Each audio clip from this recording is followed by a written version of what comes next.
Hi, Ben Russell. Evening. How are you? I'm doing well. How are you? Fine, thank you. So, Ben, we're all going to start here, Correct. and you'll control the executive session versus open session, I guess. Correct. Yep. This is the open session, and we will add people to the breakout room, and that will not be on the part of the stream. Okay. It looked like you were going to, that's the way you were going to handle it, so that's fine, just being sure. Yep. No problem. And the stream's already active. Okay. Hello, everyone. Hi, Charlie. Hi. Kathy. Hi, Sharon. Anthony Field. Hey, Ben, Good evening, sir. Yes, Sharon. could you please flip my screen when you get a chance? Of course. Thank you.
Ben, are you on? I am. We are live, just so you're aware. Yeah, Ben, just after I do my presentation, how do I leave executive session? Or You will can just take care of that? leave the room. What's that? I'm sorry. When you're in the room, it will be another Zoom meeting. When you exit that room, you'll come back into the main room. Okay, so how will I exit it? Just as a, Just like you would leave this meeting, there's a leave at the bottom. okay. Thank you. No problem.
Thank you, Ben.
Hi, everybody. Okay. Hi, Karen. Hi, Karen. How's it going? What President Trump could do in these last days of the administration. This is before the race, before we even knew.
Just letting you know, Mom went to get the soda, about to hop in the shower.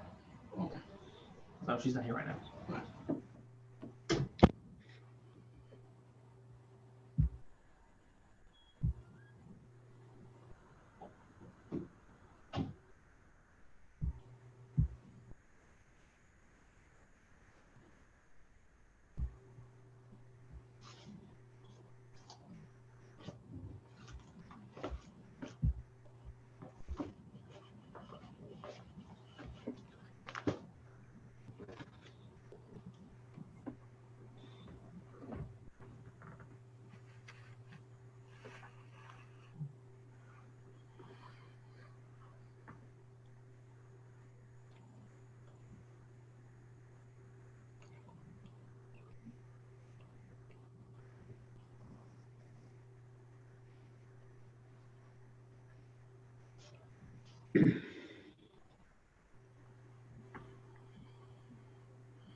I will start by saying if Tony Ferreira is not here yet, we should start without him, and hopefully he'll be able to join us as the meeting goes on. He had a conflict come up today.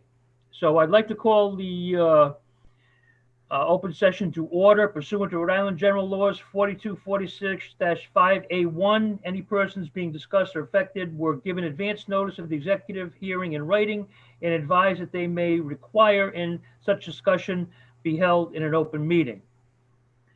The committee will convene an executive session pursuant to Rhode Island General Laws 42-46-4 and 5 for the purposes of discussion Action Ray, East Providence School Department District Emergency Plan pursuant to Rhode Island General Laws 42-46-5A3. Discussion Ray, appointment and salary range of high school assistant principal pursuant to Rhode Island General Laws 42-46-5A1, and consider to vote on motion to adjourn and convene in public session. May I have a motion to go into executive session, please? So moved. Is there a second? A You're on second. mute. Motion made and seconded. All in favor signify by saying aye. Aye. We are now in executive session. Okay, just give me a moment. I'm going to set up the separate room. You'll get invited to go in. Kathy, could you just call me separately if you want me to send people in at different times? Just send Tony in first, and that's it. That's the only one coming in, and then Tony's gonna leave. Okay. Okay. All right, just one moment while I set that up, everyone. You'll get a notice to join the room, and once you're in that room, that will be the executive session. Will not be part of the live stream.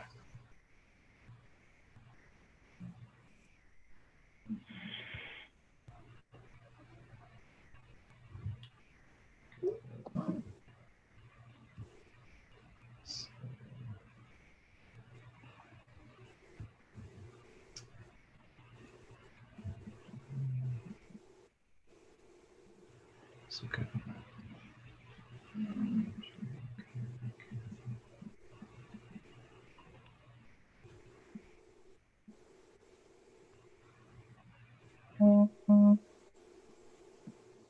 Oops.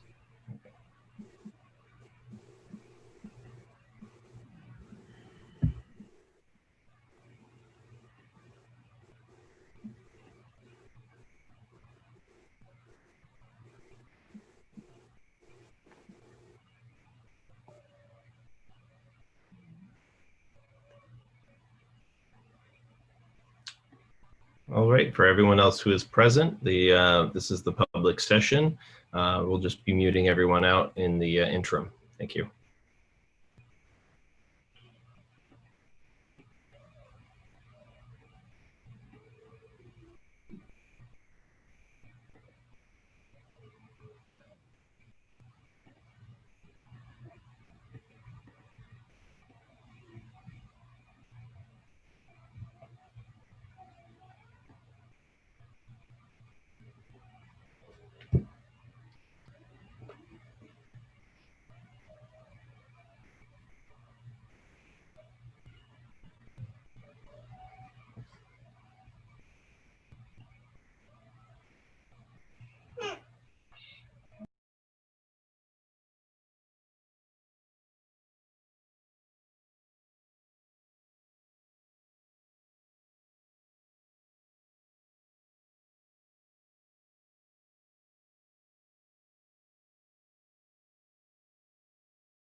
Hi, Ben. Yes. We are coming back into open session, okay? Oh, okay.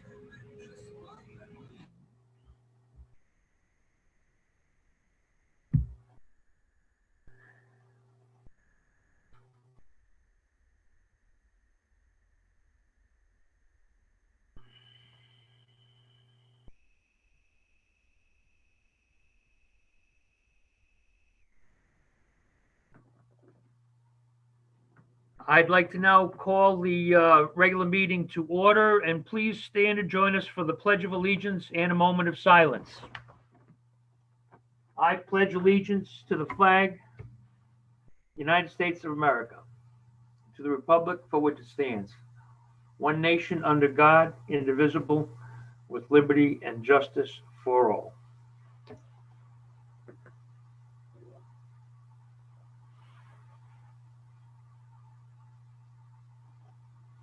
Thank you.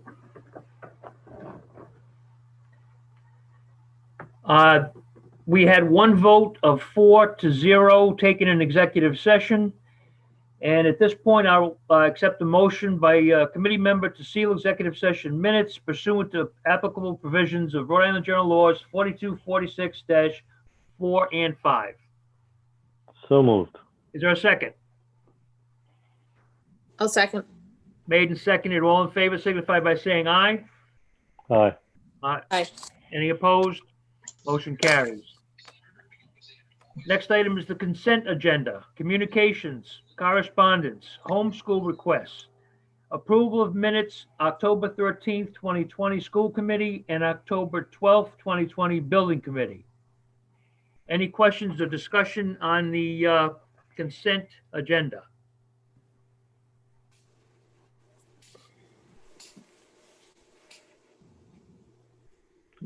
Good. So move to approve. Is there a second?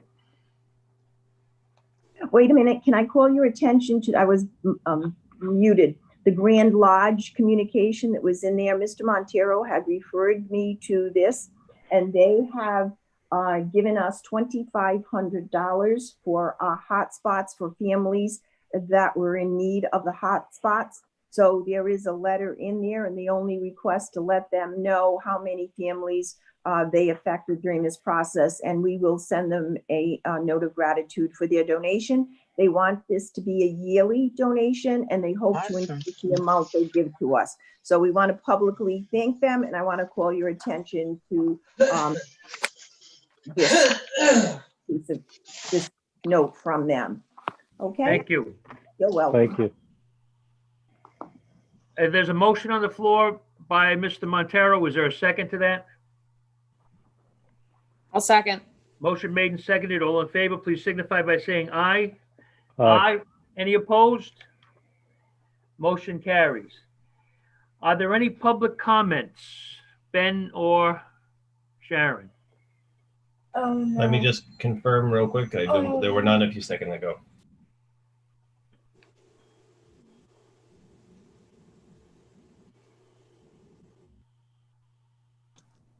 There are currently no public comments. Thank you. Next item is the superintendent's report. Yes, and the first thing is from Mr. Fiola. There's an update on the high school situation, even though you did receive the latest update. But I also want him to talk about the air purifiers. Mrs. Beauchene asked for some information on that. I believe Tony uploaded some information for you, but I'll have him talk about both as he gives you an update on the high school situation. Tony, do you want to take that? Thank you, Superintendent. Update on the high school. Power is up and running. We have been adding everything back online. So far, we've had no problems whatsoever. So the pumps are working in the basement, electricians, electrical units are all working. We've had some rain. We were able to monitor the pipes, and we had no additional water in the basement. We will continue to do that.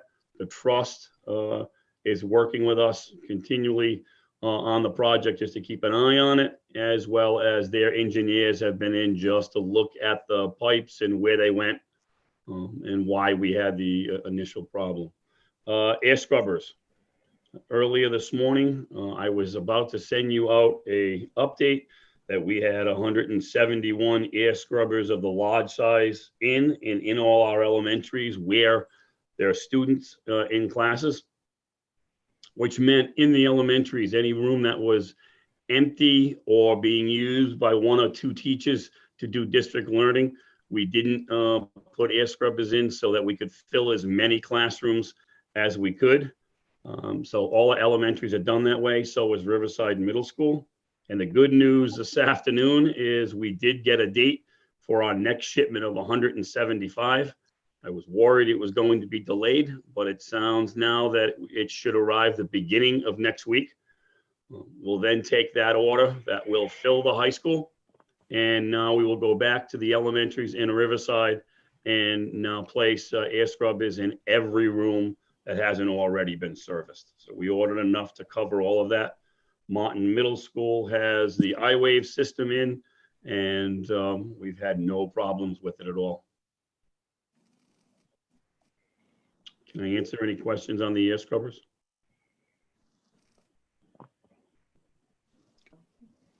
Thank you. Jessica, no questions?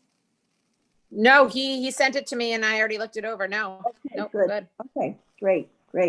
All right, the next is Leslie Anderson. I want to give you an update on the special education subcommittee that we are forming. Leslie, are you there? Is she there? I'm here. Okay, would you just give them a little update? We were waiting for one more confirmation from a regular ed. Right, and so we got that today. So we reached out to our EPLAC and a couple of folks in the district and try to get a different group of stakeholders. So we have a principal, a special ed teacher, a regular ed teacher, an EPLAC committee member, myself, who will start that work. And we'll begin, I just got the confirmation this afternoon, so we'll begin the work as soon as we're able to schedule the meetings, which I will attend to tomorrow. So that is updated. Any questions of Leslie regarding the special education review subcommittee? Okay, I'd like to publicly announce, and I believe Leanne is in our virtual audience there, Leanne Furtado as the new assistant principal of East Providence High School. We wish Leanne a lot of luck. We know she'll do an excellent job. She's been a dean for the last 5 years, and congratulations, Leanne Furtado. Congratulations. Congratulations. You just made an announcement that she's. Yep, thank you. The next is the diversity webinar. Dr. Bowler was asked to participate, she thought, but actually she ran this diversity webinar with students from the high school. So I asked Dr. Bowler if she would just summarize this diversity webinar that I was able to attend, and many of our people were also able to attend this webinar. So Dr. Bowler, if you would. Sure.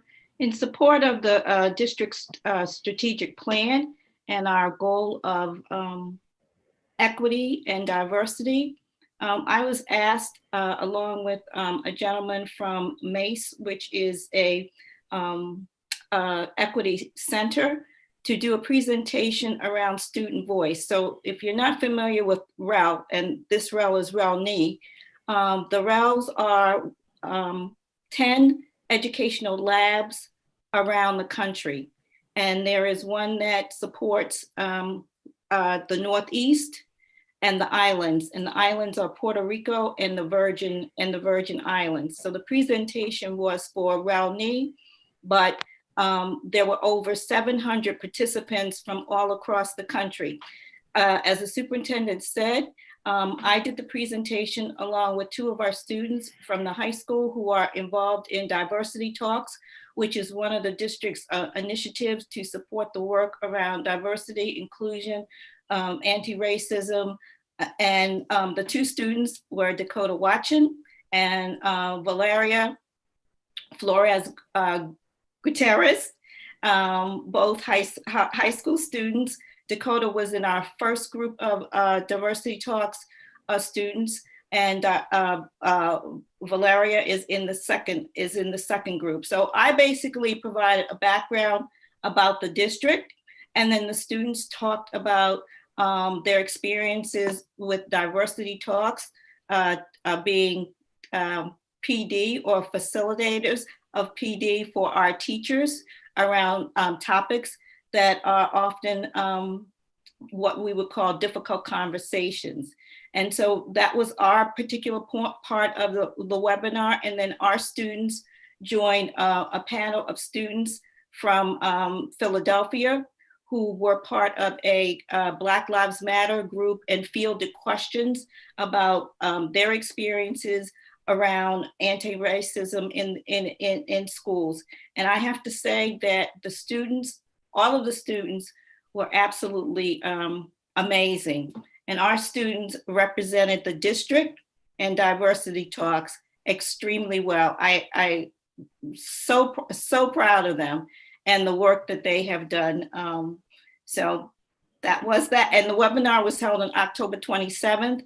They will be releasing a link to the webinar. So hopefully we'll be able to post that on the district's website, so that if anybody wants to see it, they will be able to view it. And you'll announce that when that's available? Yes. Absolutely. Yeah, let's make sure we get that on the website because I would like to see it. Mhm. It was excellent. That's awesome. Excellent. Yes. All right. Union contracts is next on my agenda.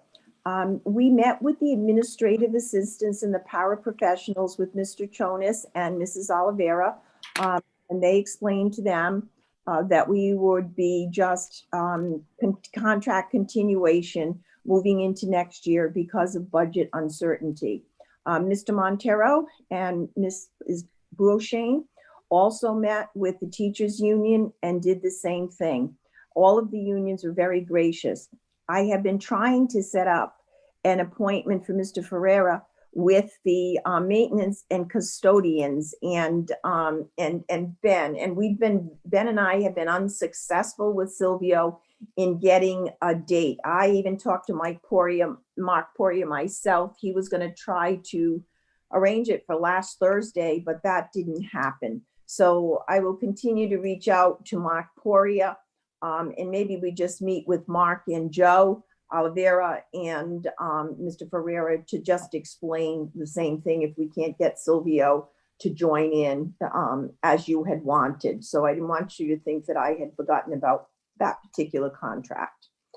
All right, next is the strategic plan update, and this would be Craig Enos. We did update what Karen Oliveira had asked us to do. It was before our district SIT team. So Craig, if you'd just like to explain what you added as far as air conditioning for the schools. Sure. So the subcommittee met, and what we did was that we added a 10th goal onto the facility strategic plan, and that is entitled Air Conditioning for All Elementary Schools. And then underneath that goal, we have about 4 objectives that we are going to work on. These include assessing the electrical power in each of the elementary schools, assess the design of each building for the type of air conditioning, split, ductless, roof units, window units, assess the power needed to come into the elementary schools based upon the selected equipment, and then assess the cost with National Grid for upgrading the electrical service to the elementary schools if needed. And we have all of this slated to begin in the year 2023 and then ending in the year 2025. Thank you for doing the work to add that for me. Thank you very much. I appreciate it. You're welcome. Okay, any questions? All right, the next is the COVID-19 tracing. Right now, I feel that my employer is the Rhode Island Department of Health at this point in time. We're on a first name basis, Diane Wallace and I. I'm going to try to explain this process to you as best as I can under the circumstances. We are very lucky in the fact that our parents and our staff, when they test positive, notify the principal or Diane Wallace or myself immediately. So there is no lag in waiting time. We found that if that doesn't happen, we sometimes do not get notified by the Rhode Island Department of Health in a timely manner. And the danger with that is students or staff could be coming into our schools that are potentially contagious. So as a result of that, we have taken on contact tracing a little bit ourselves. So when we get notification from the parent or from the staff member, all right, we immediately, Diane contacts that person and she asks that person who their immediate contacts were, when the last day they were in school were. In some instances, we don't go directly to the parent first, but we go to the teacher of that classroom who would have more information related to that. After we gather this information, all of our principals have been told to please have seating charts for every classroom, and that's the middle schools and the high schools as well. Seating charts for their buses, middle school, high school, elementary school. And in the case of the high school and middle school, pretty much a schedule of the classes that a student is in. So then what Diane does is we make a determination as to whether we have to quarantine a class, quarantine a group of staff members that have been in close contact with this person for longer than 15 minutes with a mask. That is it. Longer than 15 minutes is what they consider a close contact, and not always 6 feet apart. Then Diane will call every single parent, if it's a child in a classroom, and just notify them that they are going to be quarantined. They will be called by the Department of Health and given some communication as to what they are to watch for, symptoms, etc., and the length of the quarantine. The parents tend to ask Diane a lot of questions, which she's very capable of answering, and sort of put the parents and even our staff members at ease, because everybody is extremely nervous about this virus and how it is communicated. And then what happens is, usually, we've already done this, the Department of Ed will call me, Yes. the Department of Health, and I will say, yes, no. Yeah, I already did my piece. We have already contacted our parents for you, and I will call the principal, give you the principal's number. I will call him and they will send you the information that you need. And they're very appreciative of that fact, that we are doing that. In other words, we sort of took the bull by its horns because we needed to err on the side of safety. I think Toby probably gets the prize, Toby Gibbons, as a new principal, and everything that he's had to do as far as this goes, and the amount of paperwork this involves when it affects a high school student. So I really thank all of our principals. They've all been just excellent. On Monday, we had a situation at the high school where I didn't know whether I was going to be able to open the high school, to be very honest with you. We were talking on Sunday night very late. Sometimes the calls from the Department of Health will come. I think our last call, Toby, was what, 10:30? Yeah, the other night, 10:30.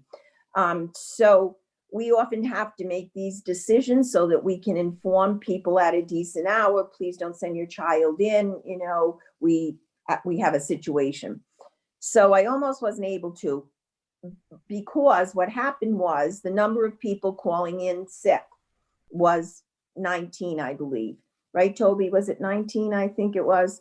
And what happened was, we tell people, if you're feeling ill, don't come in. If you have a sore throat, don't come in. If you have the sniffles, don't come in. So you can't blame them because we're stressing that. On the other hand, we had a situation where we had to quarantine a whole department due to a positive COVID case. So that looked like there were something like 29 people that were not available for the high school. But I'll tell you what, between Toby and his assistant principal, Bob Correa, and Leanne Furtado, and our teachers at the high school, and I'm giving a shout out to them, they stepped up and we were able to cover all of the classes. So the teachers stepped up, and I want you to know that. And I greatly appreciate that. Otherwise, I would have had to go to a distance learning day if that didn't happen. So anytime you see me going to distance learning, it's because I cannot staff the school safely. And I will revert to that based on the number of people that may be out and the fact that, you know, we have no subs at this point except those permanent subs we have in the building to use. So that's where we are with the contact tracing. We're doing the very, very best we can. It's like 24/7. It's all weekend long. It's holidays. They don't care. They notify us. And we've been very lucky in a sense that that Wednesday has given us a cushion sometimes so that we have an opportunity to notify parents on the Thursday, Friday issue with the high school. And also because we don't have all the students coming in at the middle and high school every single day, that gives us a little cushion there too as well. With the elementary schools, we don't have that cushion. So we really have to react very quickly as it comes to that. So I assure you that we all know the regulations at this point in time and that we're erring on the side of caution. I expect things are going to get worse rather than better as time goes on, especially after the holiday, though I'm hearing that she's going to give restrictions concerning the holiday. And let me just talk about that a little bit. We sent a letter out, and you have a copy, to both our parents and to our staff. If they are traveling, we've asked them to notify us because when they return, they have to quarantine for 14 days. And they're covered by the CARES Act. The governor has asked people to stay home, but that doesn't mean they will. We have asked people to notify us. Whether they will, we don't know. You know, we don't know. So after Thanksgiving, we have to play it by ear really to see how many people will be quarantining and how many people will notify us. So we have to deal with that as well immediately after the holiday. So do you have any questions related to COVID or our contact tracing? Kathy, Okay. no, Yeah. of course I do. All right. Because rules, I think certain rules depend on certain places, and that's why I wanted to just double check. So according to in the school, if you are 6 feet away, even with a mask on, for 15 or more minutes, you are quarantined. Yes. Yes. In the schools. Yes. They say 6 feet is safe. They say a mask is safe. However, particles do come through the mask. You know, they're not completely. So when you're there for longer than 15 minutes, and that would be like you and I talking, if we had masks and we were longer than 15 minutes, we would be considered a close contact if I were to get, you know, ill or you were to get ill. The other part of this, and I forget who asked me this, is let's say Joe Crowley, God forbid, knock on wood, had COVID-19. Okay, he would have to be quarantined for 14 days. I would be quarantined as well. However, at the end of his 14 days, I would be quarantined another 14 days because technically I would be contagious for the next 14 days. He's done with his.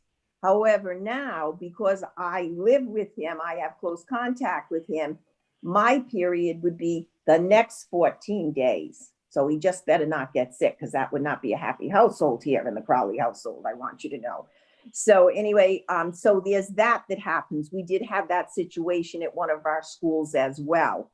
So that also plays into effect here. Yes.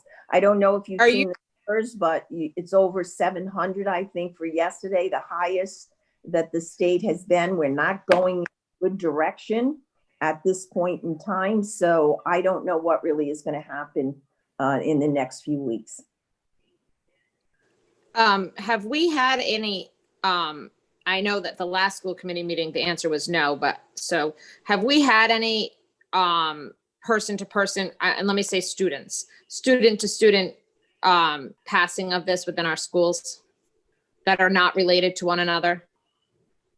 No, we haven't. We've had more adult passing. Right, yeah. Mother or father to a child, you know, brother and sister living in the same household. You know, we have another case that I just sent you early evening, you know, of a student that tested positive in a grade. Now we'll have to watch that closely. But I think we've reacted quickly enough that we haven't had that yet. Not to say we're not. I know that Cranston East closed today until next Tuesday. Charahoe High School and Middle School is closed as a result. Their soccer team too has ended their season. Well, we have that little problem too. But right now, none of the, you know, we don't have any issues with the students, but it was more so with adults in that area as well. But it's bound to happen, Jessica. It really is probably bound to happen. But right now, we don't have any of those outbreaks yet, and we're watching it very closely. The other thing I wanted to ask you is, and I don't know if she's going to say this on Thursday, but has the governor mentioned that if you do go away for the holidays, that you are able to come back to school if you get a test taken instead? I know she has mentioned neighboring that, but we talked to Ben Scungio because Cheryl sent out the letters, and he said we cannot force anyone to take a test. Right, but would it be an option if you wanted to come back? Yes, but we can't force them to do that. Okay. So they'll quarantine or take a test. It'll be their option. Correct. Well, anybody from any state right now, if you come in from Florida right now, which somebody who I see on a daily basis at my job said tonight that he was just in Florida, and now, you know, just in Florida, but you're here today. So, I mean, I would assume if you even just made a pit stop here, you were going to quarantine, because that's what the governor has said. Correct. So, but again, you know, we can just do so much. You know, I feel like the police now, but we're trying our best. And so far, you know, I have to say, you know, with everything we're doing as far as the 6 feet distancing, the mask wearing, and everything else with the custodians, the cleaning, we called Tony, okay, go to this school tonight, this room, you know, get it deep clean. We had a case here, we had a case there, and they've done that deep cleaning. So it's been, you know, not bad. I don't want to say it was good, but we've been able to control it somewhat to this point.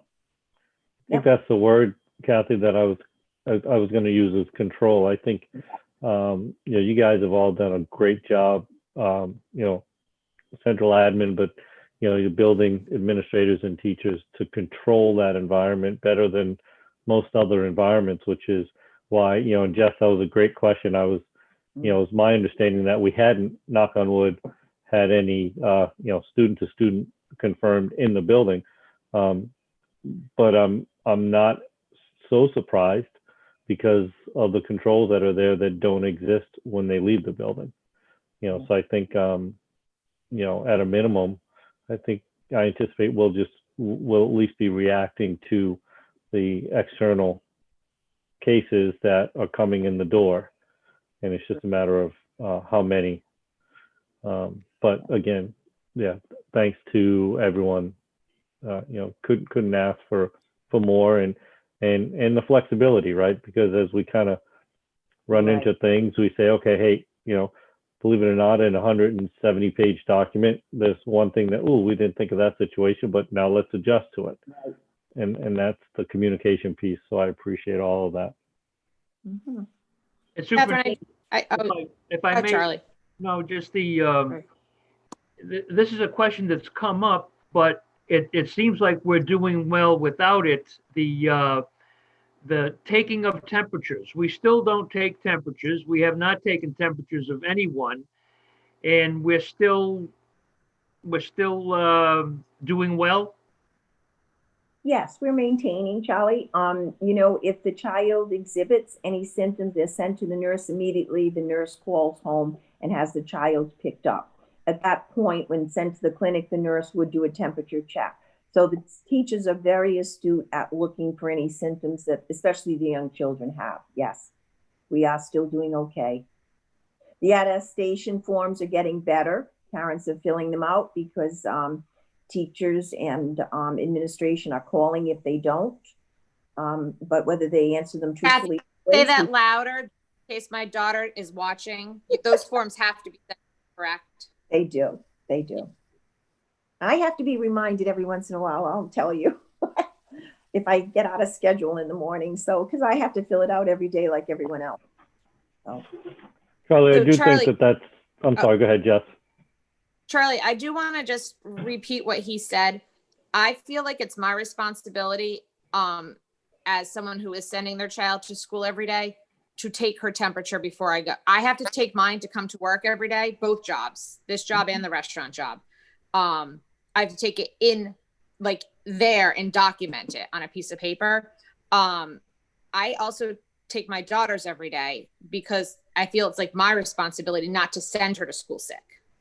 Mm-hmm. It's just not it's my responsibility to make sure she is healthy and that she is okay to go to school. I don't think it's the teacher's responsibility to take her temperature when she gets there, because at that point I'm already to work.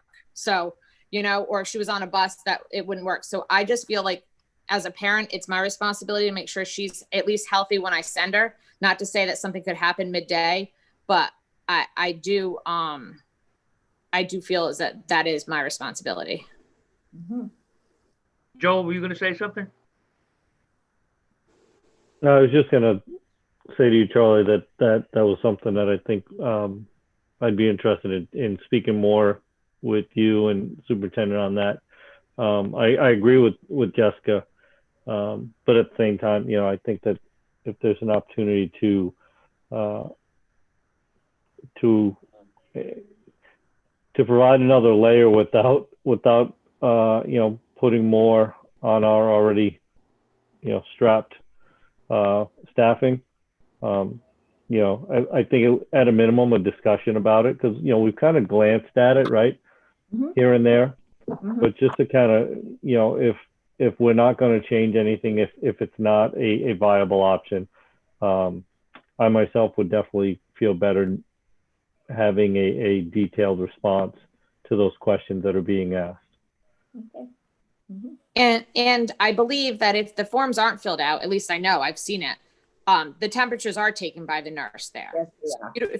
you forget to fill out that form online, they are taken before they can come into the building. Yep. I've watched it happen. Yep. But I will tell you that there's a little art school right around the corner, and all the students have their temperature taken before they go in, and it's chaos because they're in a parking lot and they only have one teacher there doing everything because they can't have more than one because it's a small group, and the kids run around and they don't have any kind of supervision. So, but Catherine, I just want to ask you a question. This whole traveling thing for Thanksgiving, and if teachers do go, or administrators or whomever, are we concerned that for 14 days afterwards, they're all going to be home for 14 days and we're not going to have staffing in our buildings? Very concerned. And then the teachers that didn't go away are working, I would say double time, because I'm assuming you already said that the high school staff did so much and you were so proud of them for working double time so that we can stay open for our students. So we're really asking them this year to try, correct? Correct, we are. And I know your granddaughter, my granddaughter, they're usually not home Thanksgiving weekend. So I'm well aware that we always go away. So I just, you know, I think of the rest of the teachers that could end up having to pull triple duty. Yes, well, I'm sitting at my dining room table, which is going to be set for 2 people for Thanksgiving, because Gina Raimondo is going to announce on Thursday that she would like only those people living in the same home to be there at Thanksgiving dinner. So, you know. Well, then someone better send it because I don't cook Cook for you. I'll send it. at all. So anyway, those are things, yeah, we'll deal with that. I hope. I've been in constant contact with Nick Shattuck with the letters. So I'm hoping they're going to contact us to give us an idea.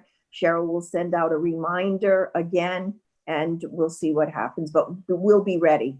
If I have to, send the school into distance learning, I will do that. If necessary, I'm hoping I won't. Kathy,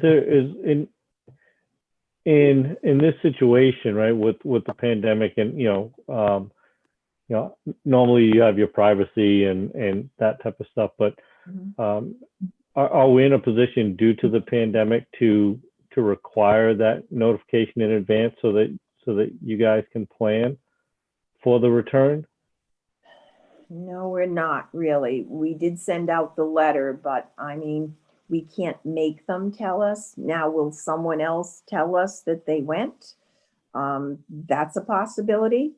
In which case we'll act, but we can't demand that they stay home, Joel. We can't demand that they not Right. That's No.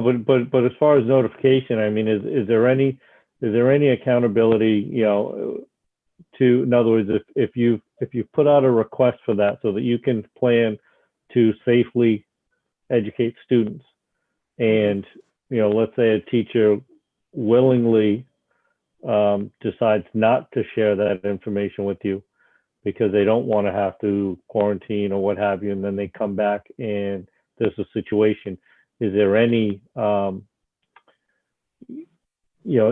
accountability from the district or even the state with that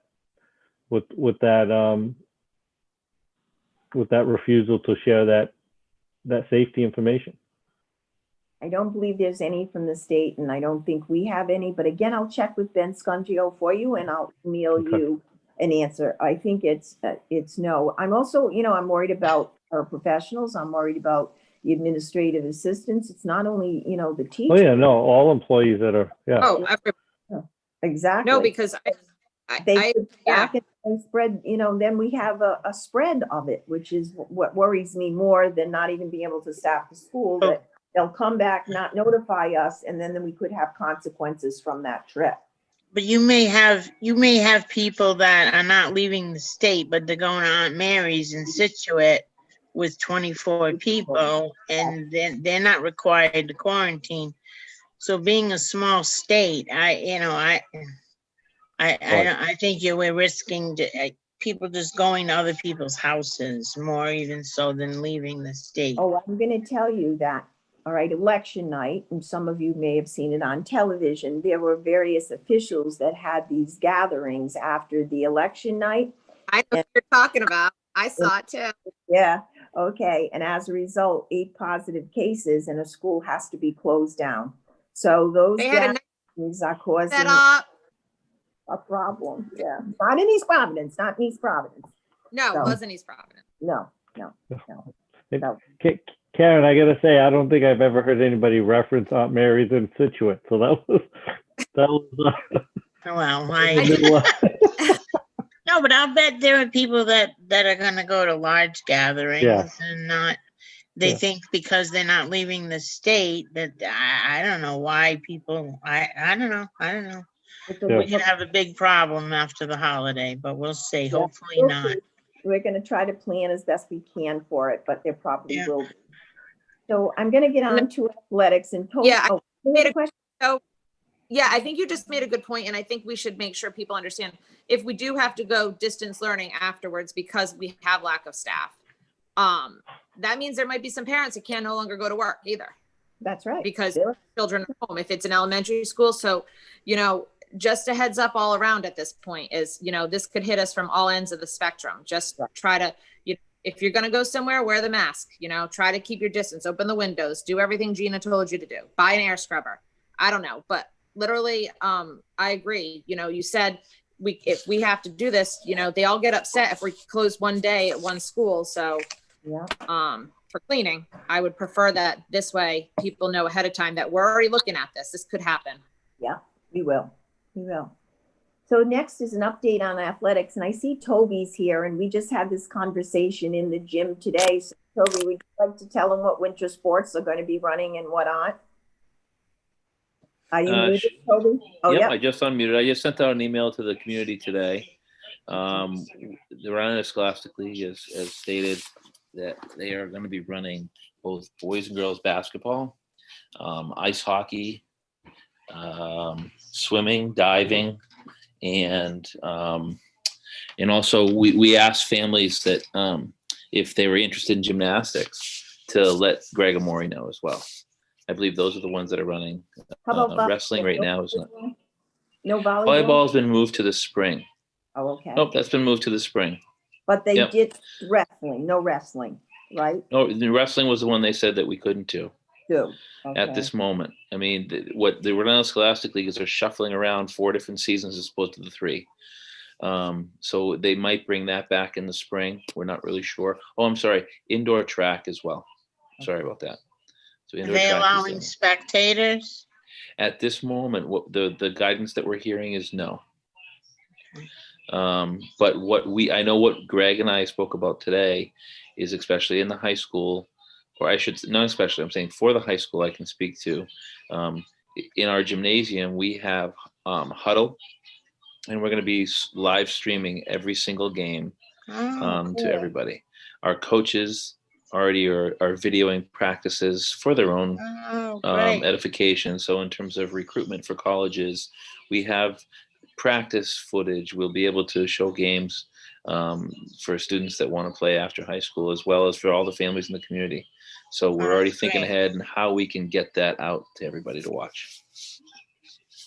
Jessica, any other questions related to that? I think that was your Yeah. question. Do we have any idea about middle school? Does anyone know what we're doing about these poor kids? I doubt they're probably going to take the same stance, but I'll find out for you tomorrow. I'll call Patty All. Right. I just want to make it clear. I don't know. I'm assuming maybe you guys know that we have a lot of middle school students hanging out at places they should hang out because it's called the rec, it's called a playground. But they are middle school students and high school students, groups of them hanging out because they have nothing to do. Nothing.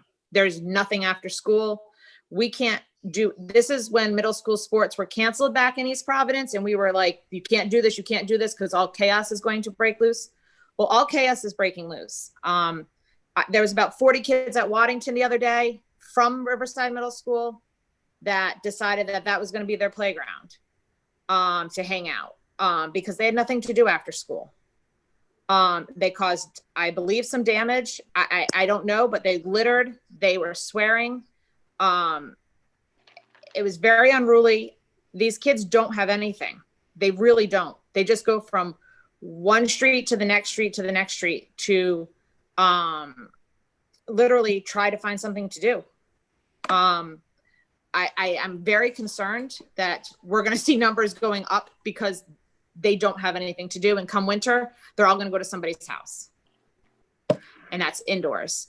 It's happening. It's happening a lot. I know the police have been called to the rec for the high school students.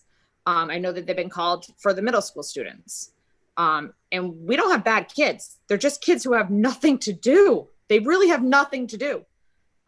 So I just really, if there's any kind of push, if someone can, I don't know what we can do. I know we looked into doing something between Riverside and Martin at one point. If we can just try to do something safely, there's no difference between a high school kid and a middle school kid if you teach them the proper way to do things. I'll talk to Bill and Rob tomorrow. All right, I'm not tomorrow, Thursday. All right. Yeah. See if it's the problem of playing other schools if they're not, that type thing. But maybe we could do something between the two. I promise I'll do that. I'll have that conversation with them. We're looking to do something for these kids after school. I just, it's gonna start to cause a lot of problems if it already hasn't. Okay, I will. Thank you. All right, the last is the transportation update. Diana couldn't be here.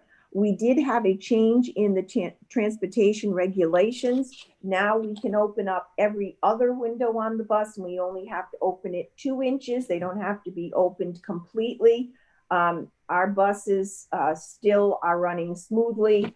We have seating plans, which they update. Diana went to inspect the buses to make sure the seating plans agreed with what was stated. She also checked out the cleaning of the buses, and they are being cleaned as required. So that is running pretty smoothly. We didn't take any appeals this year on busing to make sure that we could accommodate the students appropriately. Most parents really are transporting students. You'd be surprised how many. When we have a case and they're quarantined, all right, do you need the bus list? No, there are no bus riders. It's amazing how many parents are not using the buses and actually dropping off the students. So, so that's the update on transportation. And the last report, Sandy Fran's going to give you a little update. Dr. Bolas, Sandy, and I met to talk about second semester. So, Sandy. Good evening, everyone. So we are starting to plan the second semester. We will be sending out another survey similar to the survey we sent out this summer to all parents in the district.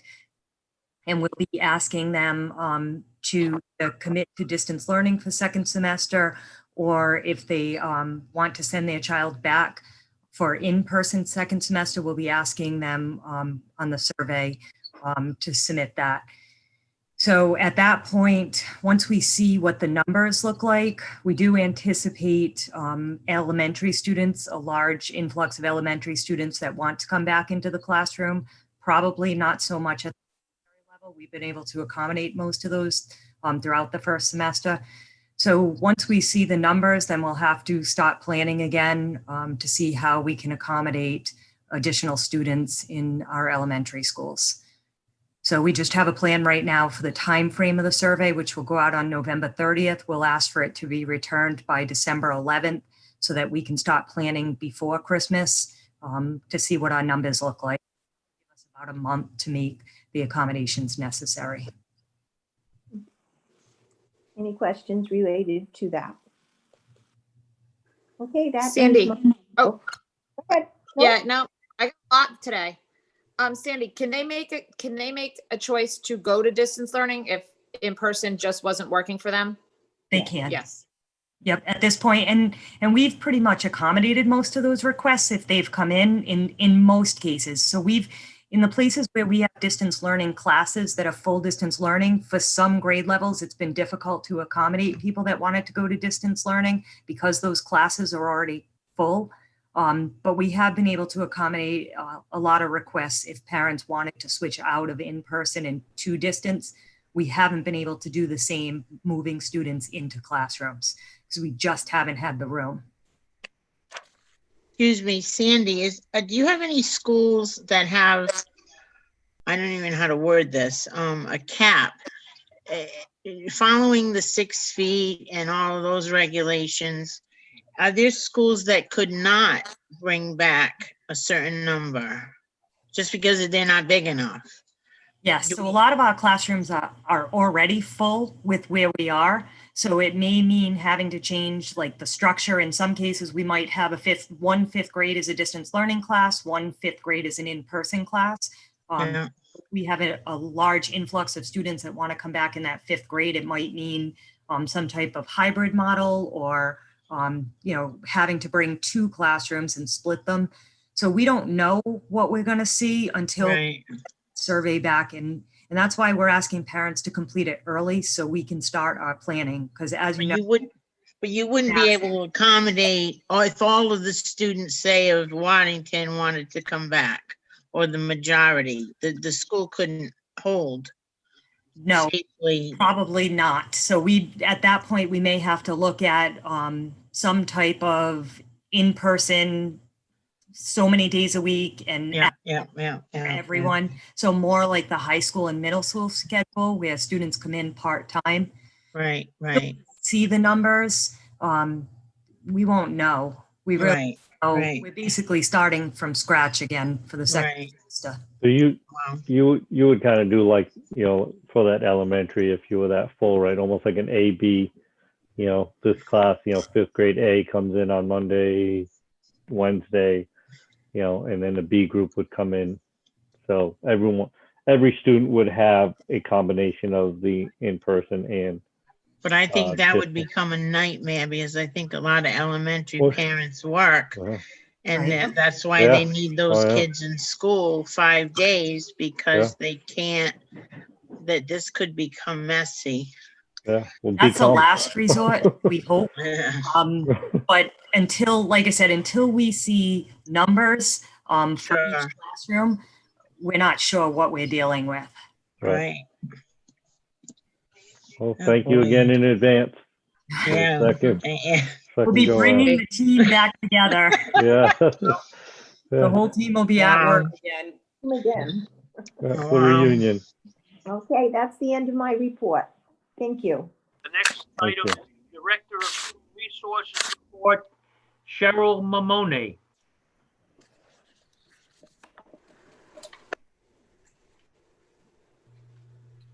Cheryl? I just unmuted. Oh. Good evening. Get the earmuffs on. She looks like the Red Baron swooping in. Listen, she went to the high school to help out. She went to teach a class for us. Or do recess or something. There's a problem. They don't do recess at the high school, Cheryl. I was hoping that take it outside. So we have one resignation this evening. Jill Jackson Fernandez, librarian at Martin Middle School, effective 10/23/20.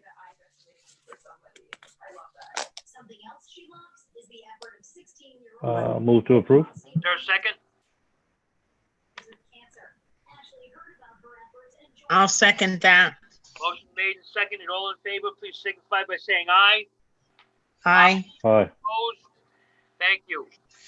Cheryl, do we have again? I'll kind of beat Jessica to it, but I'm gonna follow her lead. Do we have any kind of exit feedback on the employee for leaving that left? I'm planning to create a survey. I believe the district she went to, I believe it was either closer or she had monetary reasons. She hasn't expressed anything to me. Yeah, if we could get to that, and again, I know this was something that Jess had brought up, and I wholeheartedly see value there. So, well, okay, I think what would be helpful, I would like to create a survey so that when someone leaves, just like the surveys that we've been conducting, and now I know how to do it, is be able to ask them questions and have them be able to submit that. And that way we would be able to track the data. Okay. Okay. We have a number of retirements this evening. The first retirement, Joe Cavaco, custodian, night custodian at Riverside Middle School, effective January 1st, 2021. Joe Cavaco is retiring from the East Providence High School District as of December 31st. He has worked for us for a total of 22 years. Mr. Cavaco was hired in August of 1998 as a night custodian for Riverside Middle School. This is the position he will retire from effective December 31st of this year. The second retiree is Alfred Dutra, maintenance mechanic, effective 12/12/20. Alfred Dutra is retiring from the East Providence School District as of December 12th, 2020. He will have worked for us for a total of 30 years. Mr. Dutra was hired in September of 1990 as the custodian for the elementary schools. He eventually went to work at Martin Middle School as both night custodian and eventually day custodian. In 1998, he transferred to the maintenance department, which he will be retiring from in December. The third retiree is Deborah Branco Montero, paraprofessional at White Neck Elementary School, effective January 1st, 2021. Deborah Branco Montero is retiring from the East Providence School District as of December 31st, 2020. She will have worked for us for a total of 27 years. Deborah was hired in June of 1988 as a supervisory aide. She then became a bus aide in February of 1995. In 2009, she became a paraprofessional at the White Neck Elementary School. This is the position she will be retiring from.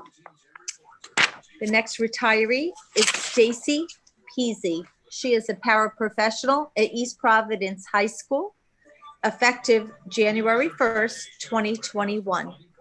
Stacy is retiring from the East Providence School District as of December 31st of 2020.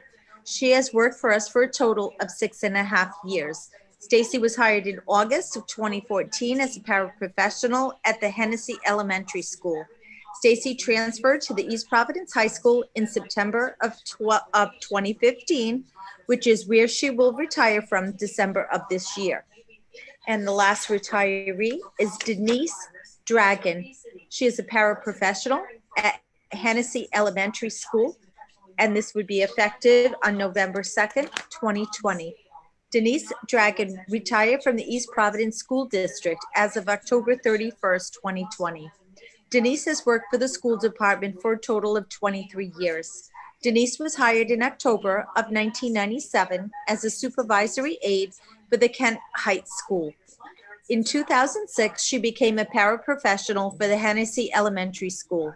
This is the same position that Denise has retired from. I would like to extend congratulations on their retirement. I hope it's long and healthy. Thank you. Yes, congrats and thanks for your service. Congratulations on all retirements. Cheryl, if you would, before you go, I have a few questions. Sure. On the retirements, for example, let's take them first. Are we posting the vacancies? Are we looking for new people at this time? We assess our staffing all the time, and some positions are looked at, and that's a discussion that I'll have with the superintendent. I believe the positions that are open, a couple of the paraprofessional positions have already been filled from our recall list prior. Internally, Cheryl? From the recall list. From the recall list. Okay. Yes, yes. And we haven't done, we really, as far as positions like that, we've brought people back from the recall. We haven't hired from the outside this year. Okay, that's my next question. So we still have a recall list, but obviously if those positions were needed, they would already be in a position, correct? So these people are not needed imminently. Is that correct? I believe we're very low on the recall list now. We're into positions that were one-year positions that were not contractual. We've offered positions. Sometimes employees have moved on to other positions or have decided not to return for whatever reason of their own. The superintendent's trying to say something, but she's muted. These two parapros are not being replaced right now, Charlie, because of the number of students that are currently attending school. So these two positions do not have to be replaced at the present time. But we have called most of the paraprofessionals that were on the seniority list that had worked with us back to other positions, except for those that at the very end of the scale, which were only one-year positions anyway. And some, we have offered some of those as well. So yes, but these two particular positions are not. The maintenance mechanic, yes, we have to go out to that position, definitely. And the night custodian, but we do have those people that are subbing for us. So once they have their job placement to see if anyone internally wants this position, then they'll go to their sub list and have interviews for this position from the sub list. Because as you know,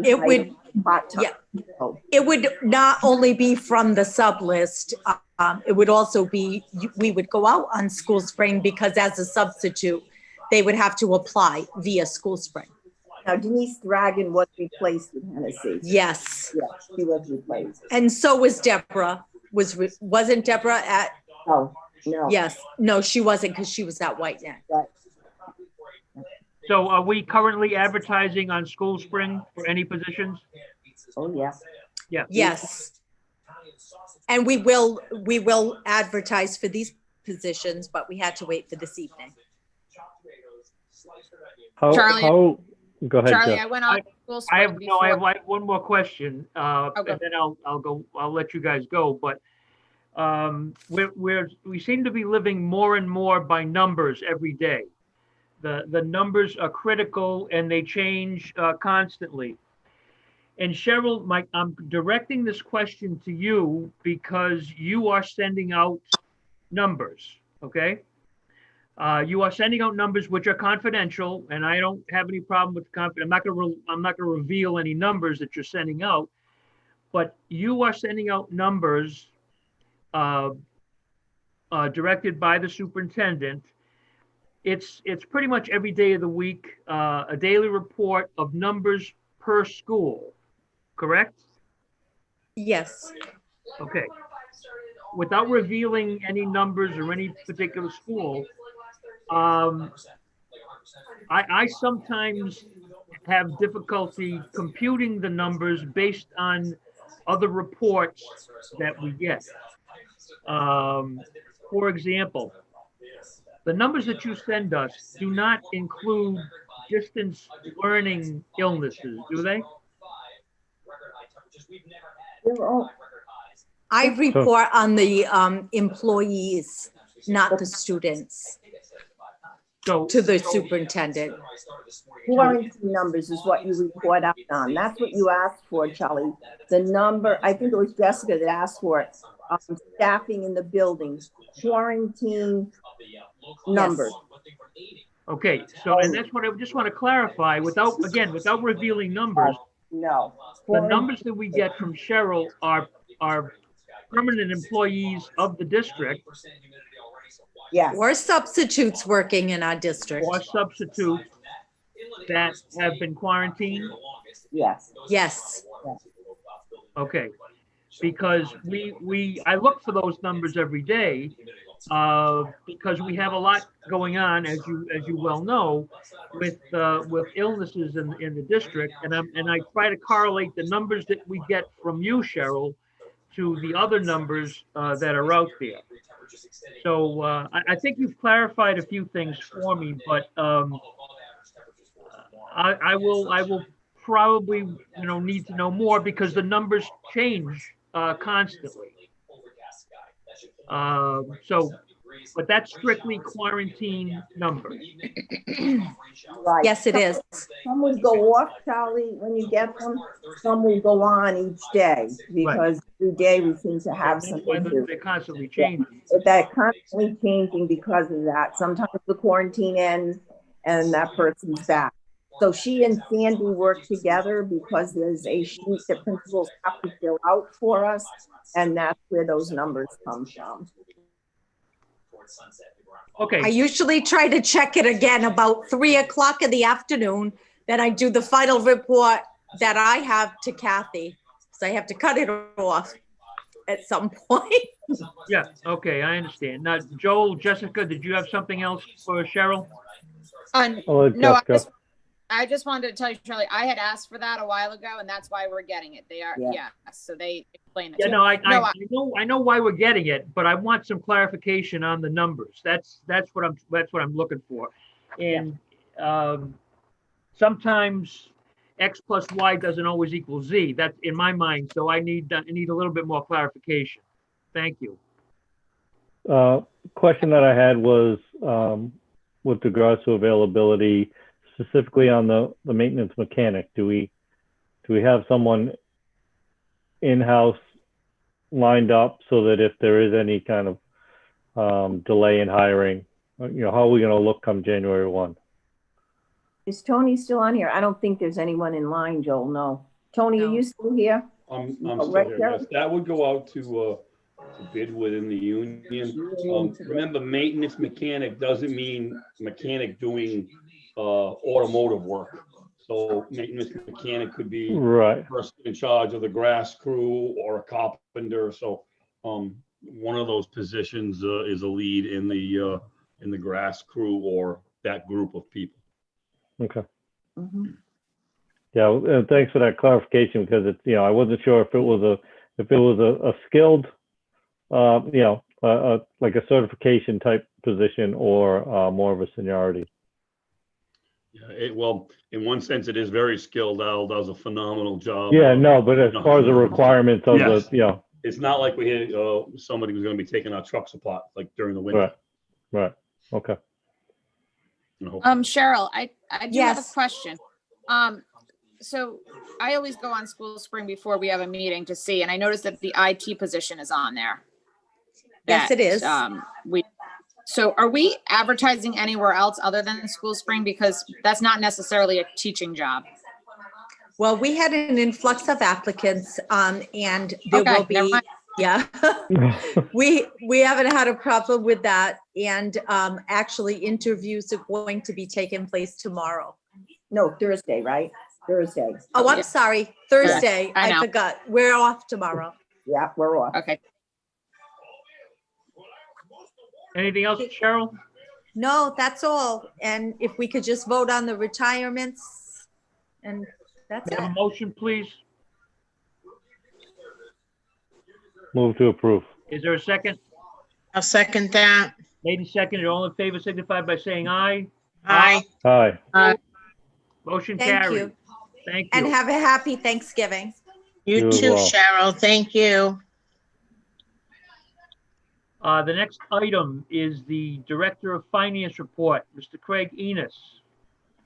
Good evening, everyone. Good evening. The budget report in front of you represents the end of fiscal year 2020 as of November 6th. As we end fiscal year 20, there is still revenue and expenses that have not come in yet and have not been recorded. Our final numbers at this point are still moving, so I'm not able to give a final number as to how we ended the year.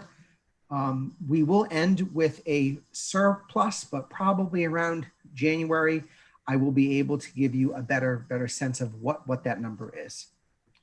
And as you look at the report, you're going to see the total for the different sections for the 51,000, the 52,000. You can see that in some of the areas we are under the budget, and some we are over. So it will give you a general sense as to where we were at.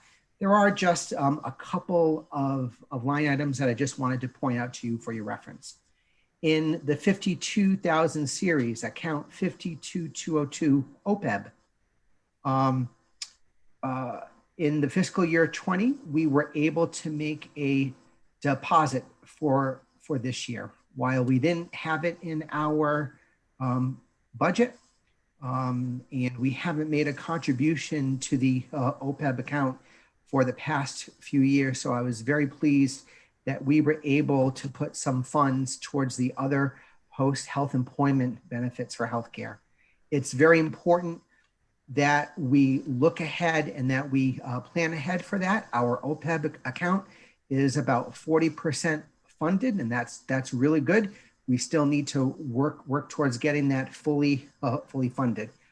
And also, just in case you wanted to know, so approximately right now we have 3.2 million in our OPEB account with the trust. So we're in really good shape with that.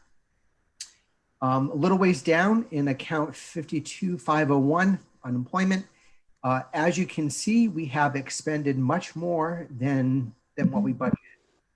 And between the positions that were eliminated, temporary employees who are receiving benefits that shouldn't be, to the fraudulent claims. Karen Underwood in Human Resources has been very busy making sure our bills and our appeals are accurate. The number that we have, unfortunately, is still going to continue to go up. We probably have another month that needs to be recorded in for this year because they are a month behind in their bills. And then finally on page 2 in the 55,000 series, if you remember earlier in the year, we had to revise the budget due to the increase in special education students for the out-of-district tuitions that we had. The projected numbers that we budgeted were actually pretty close to the actuals to date. And what we're going to do at this point is we're going to be looking at all the open purchase orders. And so those numbers may actually go down. But other than that, we are in good shape. And I did forward to you all earlier the electricity data that Mr. Ferreira had asked for the last 3 years for your review. Thank you. Any questions? Yeah, I have a question for you, Craig. I'm just trying to, I know I saw it when I was looking. Question on the revenues. Yep. How did we under budget for rental income? Because I'm just, if we budgeted for 35 and we're at 30 during this pandemic, Yeah. So I don't think we're going to be seeing any more of the rental income come in. So that line, that 30,000 will probably stay the same. Right, but the 35 number, because I was trying to remember, I think we were very conservative in that, just erring on the side of caution and not to over forecast, and that's why. Correct. Okay. All right. Correct. Any other questions for Greg? Thanks, Greg. Thank you. Policy Committee report, Jessica Beauchene. Okay, so I apologize. We sent you the wrong copy of the mask policy. So this afternoon, late this evening, you guys might have gotten a different copy. This is because there's already been a lawsuit because of this. So this one was looked over and nicely handled with help from our attorneys. So this, if you guys could all look over it, it's called the face covering. This is the one that you should have gotten later on this afternoon. It says face covering policy, not a mask policy. So ultimately, it pretty much states right out there that the COVID pandemic may require extraordinary action or protocols. It says pursuant to general laws, 16-2-9, 16-2-91. These Providence School Committee has the responsibility to enforce applicable federal and state laws, executive orders, rules, and regulations. So this is Gina's executive order. So therefore, this is what we're implementing. So it's up going forward at the end. It's up to you guys if you feel comfortable passing this. I know I got it too late. I apologize. But that's this one. The other one is the same one that we've already discussed, and that's the crowdfunding policy. So that teachers and staff and anybody else can ask for stuff online. That would be helpful. The other thing that I just wanted to go over is that our plan is to meet and discuss some kind of academic integrity policy that has to do with remote learning for students. It's not a, I'm not calling it a cheating policy. I'm not calling it anything like that, but it's just an academic integrity policy. It goes forward with pretty much using online at home and how you should be handling yourself. And I know, and I thank Sandy Ferran, she just sent something home which would resemble this. This would just be a policy that we would be enacting because we haven't done anything like that right now. And there's one other thing I want to bring up, and I apologize because I did not get to talk to Karen about this, so I'm not even sure how she feels.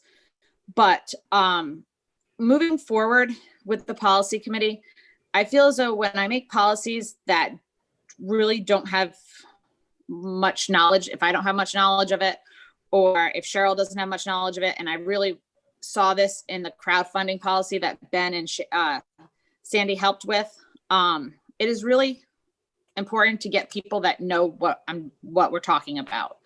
Working with Karen for the last 2 years, almost 2 years, has been amazing because she brings experience from this district and knowledge from this district that I can just make up stuff and expect people to follow these policies, which I don't think is fair. I think people that create the policies are people who are going to follow the policies. So going forward, I would like to look into at least bringing people on board. And I'm hoping maybe if we keep Zooming, it will be easier for people to volunteer to do it. But if we have a policy going forward that's about even this academic integrity policy, I would love to have at least a teacher, principal, or somebody who has more knowledge about it than I do. Once again, it's easier to make policies when I don't have to follow them. It's not fair. So I don't know how Karen feels, but she is a retired teacher of this district, and I don't see any reason why she can't stay on and continue to do policies. Many districts have policy committees. Many districts that have teachers on it, have staff on it, have parents on it. So I just would like to think outside the box, like I've asked other people to do, and try to make it a little more meaningful to the people that will have to follow them. And that includes students as well. So, Karen, you have any thought on that? Well, yeah, I don't know the legalities of that, but I certainly would welcome, one of the things I wanted to do was policy when I first considered being on the school committee. So if I could be a community representative on that committee, I certainly would look forward to that. That's something I would love to do. But again, I don't know the makeup of the committees, if that's at all. Well, we have a wellness committee that has people from outside the district on it and teachers Yeah. and stuff. So I didn't find anything. I know other districts allow people to be on committees, so I don't see why we would be any different. I don't think there's any problem. Honestly, I don't think there's any problem at all. Well, then I definitely would like to.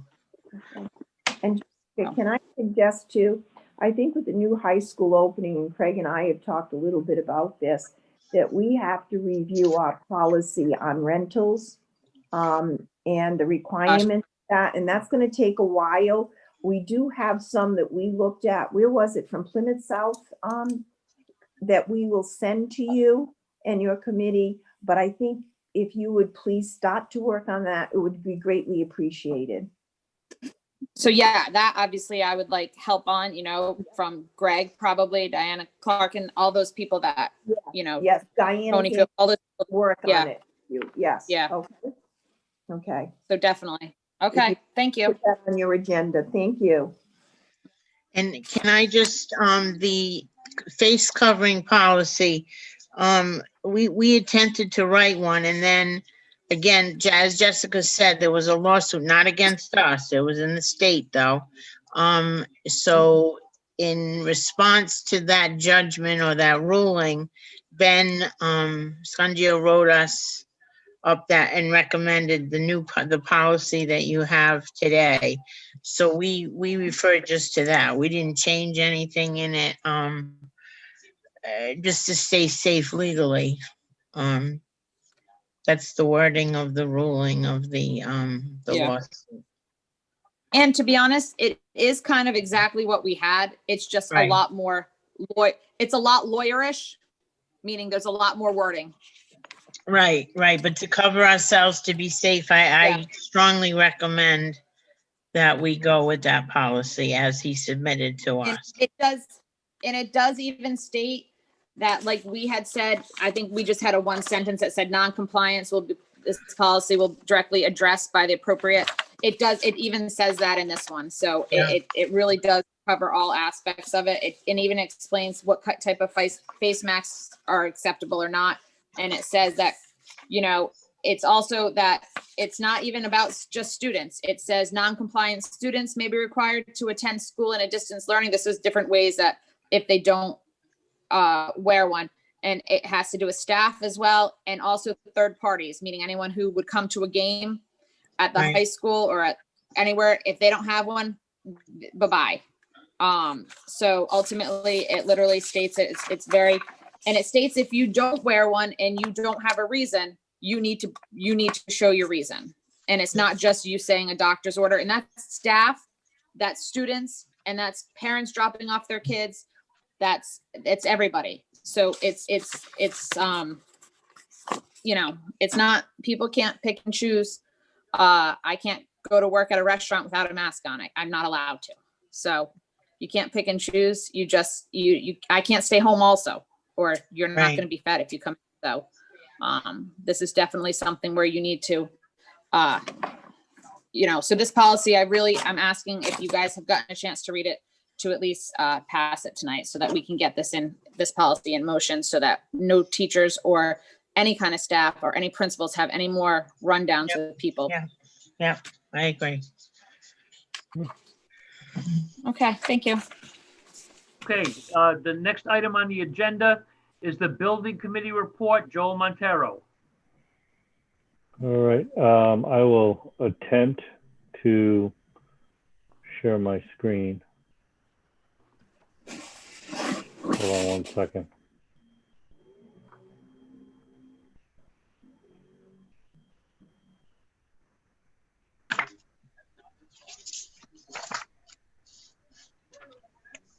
Bear with me 1 minute.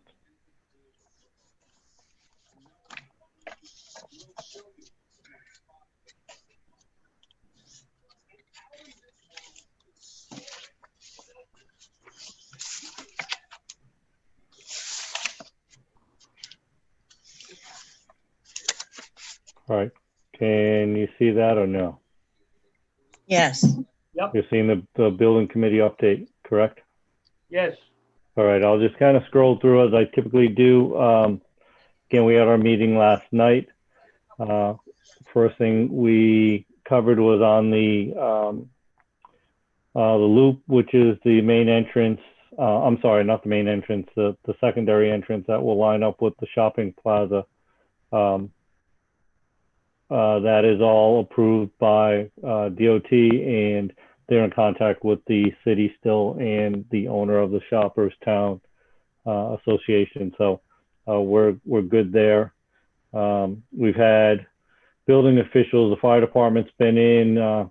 They met to review the temporary heating plan, and they're meeting again next week. They're going to get a map of all the shut-off locations in the building for the temporary heat, and a piece on that. We expect temporary heat actually by the end of this week.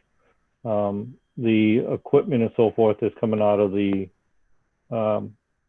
budget, and the fuel is in our owner's budget as well. So, but again, the building is being sealed off, so we're going to be in a position to get the building up to temperature so that the interior work can continue. And that leads to the commissioning agent that has made 4 visits in the month of October to make sure everything was up to par, from you know, the roof on down to the siding and the windows that are going in. The mechanical, electrical, plumbing, fire protection, they went out once last month on the 15th. So you'll see window glazing for the milestones, which is basically the glass going in. It's the majority of the building, I think at this point has all the glass in. They started working, I believe yesterday, on the large staircases to start to get those pieces in. Again, as I said, gas service was installed, and they started the FF&E coordination with the school leadership and the faculty to just start to review different options for furniture and fixtures and so forth.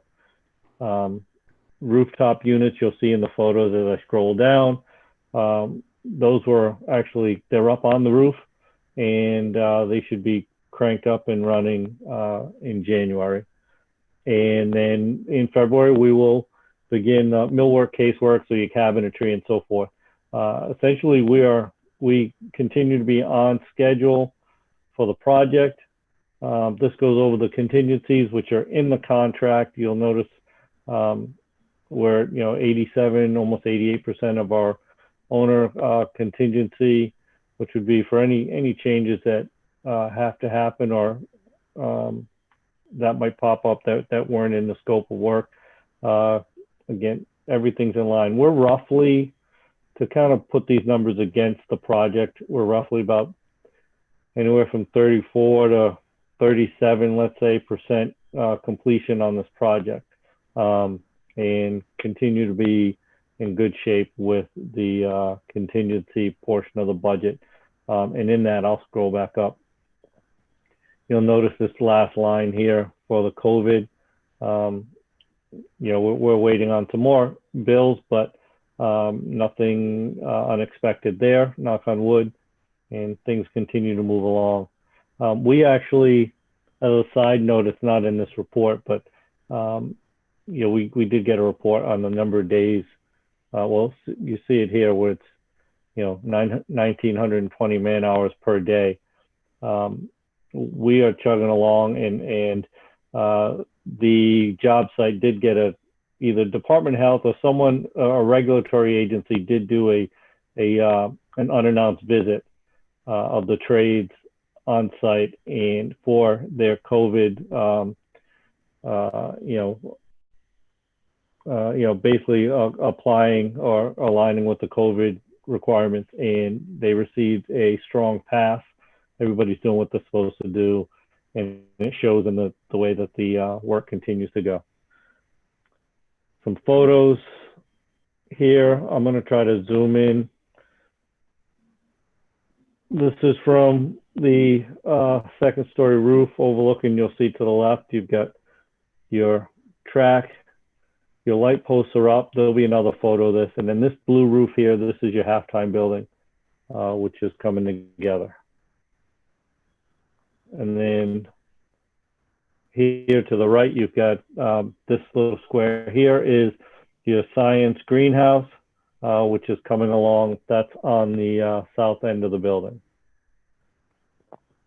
I'm going to note that this, where it says classroom tinted primer, this is not the color of the room, but they have started in basically working north to south. The north end of the building has sheetrock and primer. And so this here is your doorway. And then you'll see a set of windows to the left there. And then here's an exterior view. This looks like I can see the rooftop. So that's basically an eastward view from a classroom, probably on the third floor.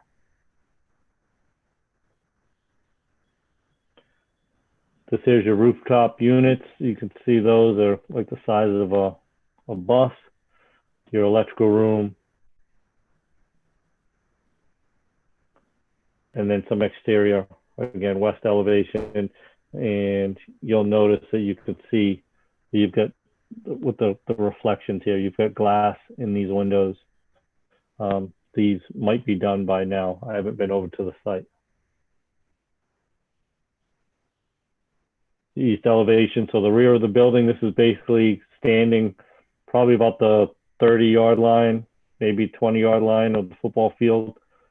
Here's your walking track that goes around the interior gymnasium, and your auditorium's down this end. And right here would be your student commons, cafeteria.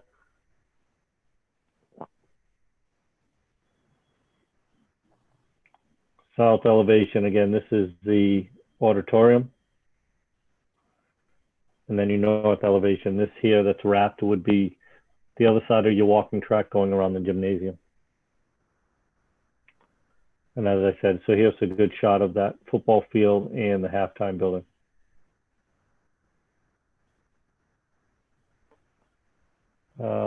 Budget. And I'm going to send this to you all as I usually do. But again, we remain under budget, and we will be maximizing every dollar going in. You know, we had a conversation with the building committee last night to, you know, as far as getting preparation last night or the other meeting we had this morning. Just on you know, as we get closer to the end and we start to feel comfortable with the savings, then we'll kind of double back. One of the things we'll likely do is double back with faculty and administrators to see if there's other FF&E components that you know, we can bring into play. So again, in great shape. And I'll end it with the way that I typically do by saying I'm so grateful for the building committee team that we have of resident volunteers. These folks are amazing and definitely an asset, and the numbers show the skill sets that they brought to the table. So that's all I have. With that, I'll try to answer any questions if there are any.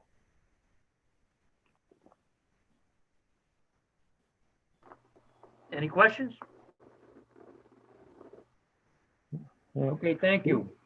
We do, Mr. Chairman, I will tell you that typically, I know the plan was, and I'm going to find out from Peregrine this week. I know that there may be a school committee walkthrough for later this month as we, you know, kind of hit this phase of the project like we did, you know, prior when you and Jessica came out. Same thing. Well, there'll be an open Peregrine walkthrough for school committee, you know, to get a firsthand view of what's going on in and outside the building. But I'll let you know as soon as I get a date. Yeah, please do. Please do. The next item are discussion items. And the first one is special needs services in conjunction with EPLAC. I want to say at the outset that the discussions that I've had with Leslie Anderson have been positive discussions. They're realistic and they're very helpful. They're helpful to me, and I think Leslie is doing everything she humanly can to succeed in the special needs area, which is a challenge in itself. I think Leslie still needs some more help. I think she needs some more personnel to help her go her way. And I will just say, I have always been a big proponent of EPLAC, and I think and I hope that we will use EPLAC, and EPLAC will use us for future success. I mean, I don't know if we've ever taken full advantage as a city of using EPLAC, and I think EPLAC can use some support from the school district too. So I have seen progress when things are very, very difficult, and things, I don't know how much more difficult things can get than they are right now. But Leslie, I want to thank you for what you do in the district. I know we're not complete. I know we have a ways to go, but I do want to thank you for your efforts. Thank you, Charlie.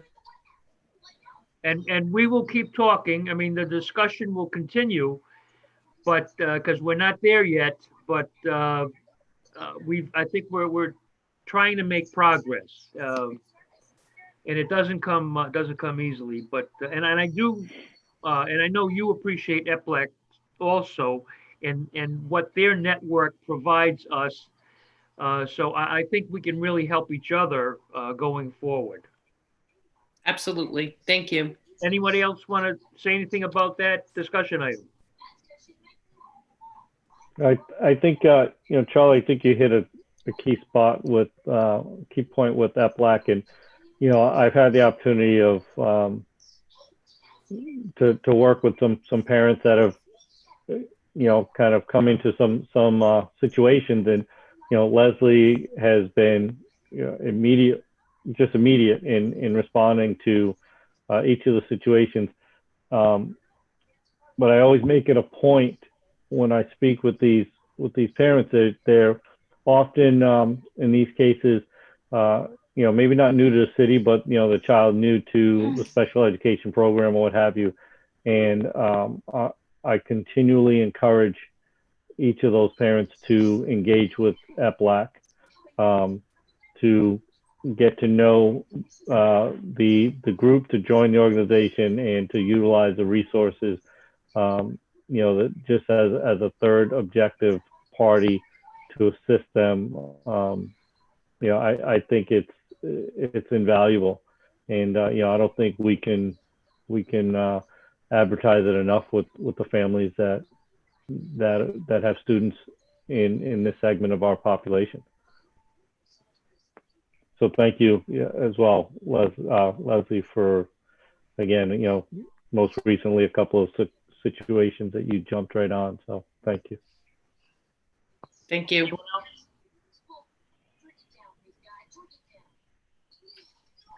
Great, thank you.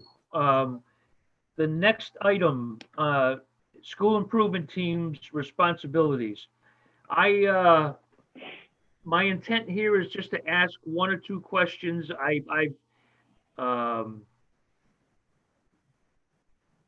Do these, and Superintendent, maybe you can help, does every school improvement team keep minutes? Do they keep a record of what they do?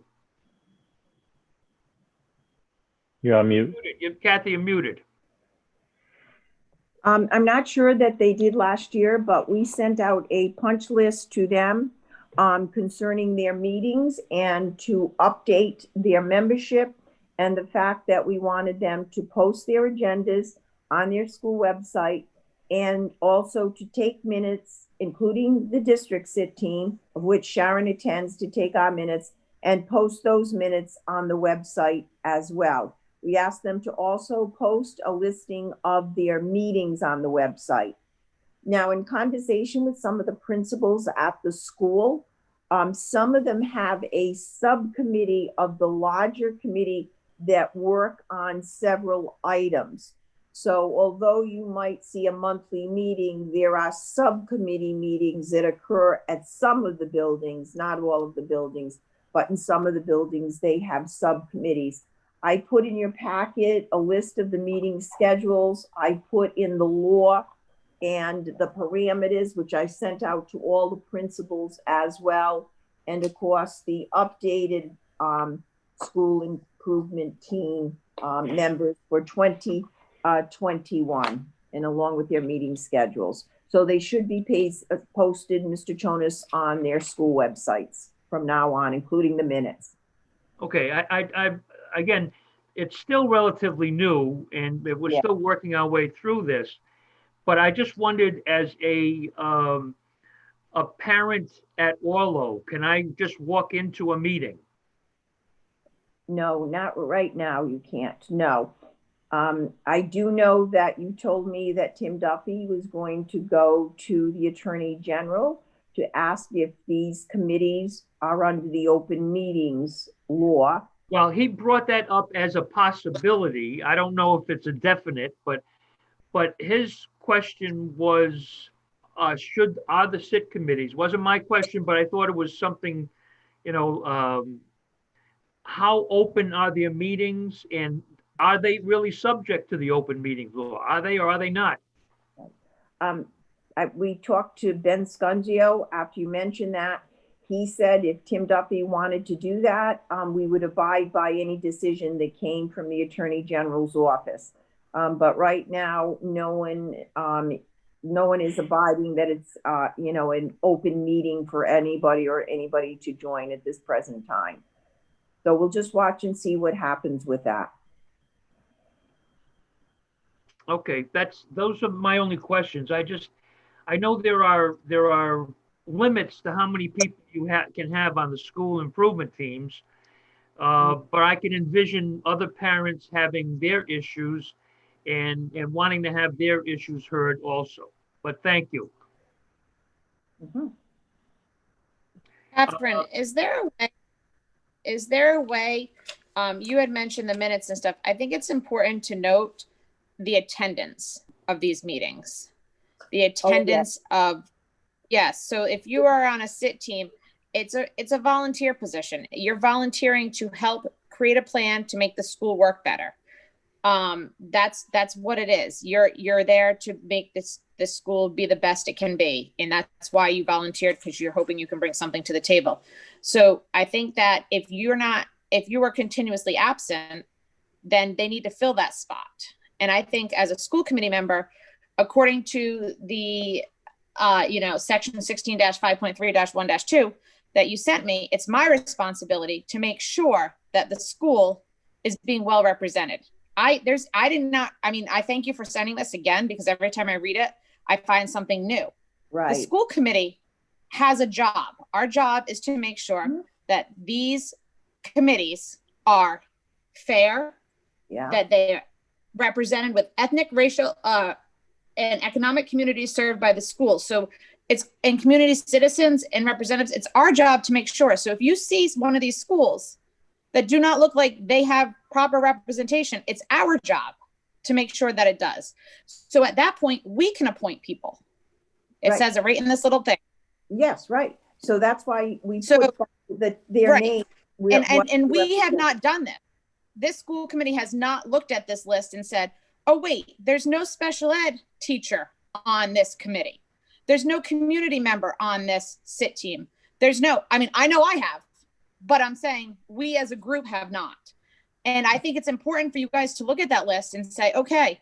And then once the attendance starts happening, if you all of a sudden see, Jessica Beauchene has not shown up for any meeting, but yet her name is listed. Well, there's the problem there, because Jessica Beauchene represents as a parent and as a community member, and she's not going. So therefore, we as a committee need to fill that in, because therefore the principal has not done it yet, because the principal there had the opportunity, but has not filled it in. So it's our job to make sure that it is. That's where I'm taking my job seriously now, because I now have read this so many times that I think I've got it mastered. And I think that eventually I'm going to ask for the school improvement plans from every principal, because that's my job. Because I can't micromanage principals. I don't want to. My job is to make sure that we've asked for the school improvement plans. We need them in central office. That's our responsibility to get, and then I can get them to you. We've given them a deadline date to develop their school improvement plan. And I believe, I want to say it was November 30th to get it into us. Wasn't it, Sharon? Yes. And also, Jessica, they are going to be taking attendance at all of their meetings. So, because if you remember when we first established these, Jessica, and I think it was Joel, I can't remember, someone said they should take this seriously. And if they miss so many meetings, and I think you had said 2 meetings, then they should be given and say, I'm sorry, we need to offer it to someone else. So I reminded them of that as well when I sent those bullet points out to them. So we certainly will be sending you the attendance. I don't know, monthly, maybe we can try to set up something like that. I'm going to have one more meeting with them and we'll get on a schedule. How's that? Because not every team is meeting monthly. If you looked at their schedules, some are meeting every other month, some are meeting.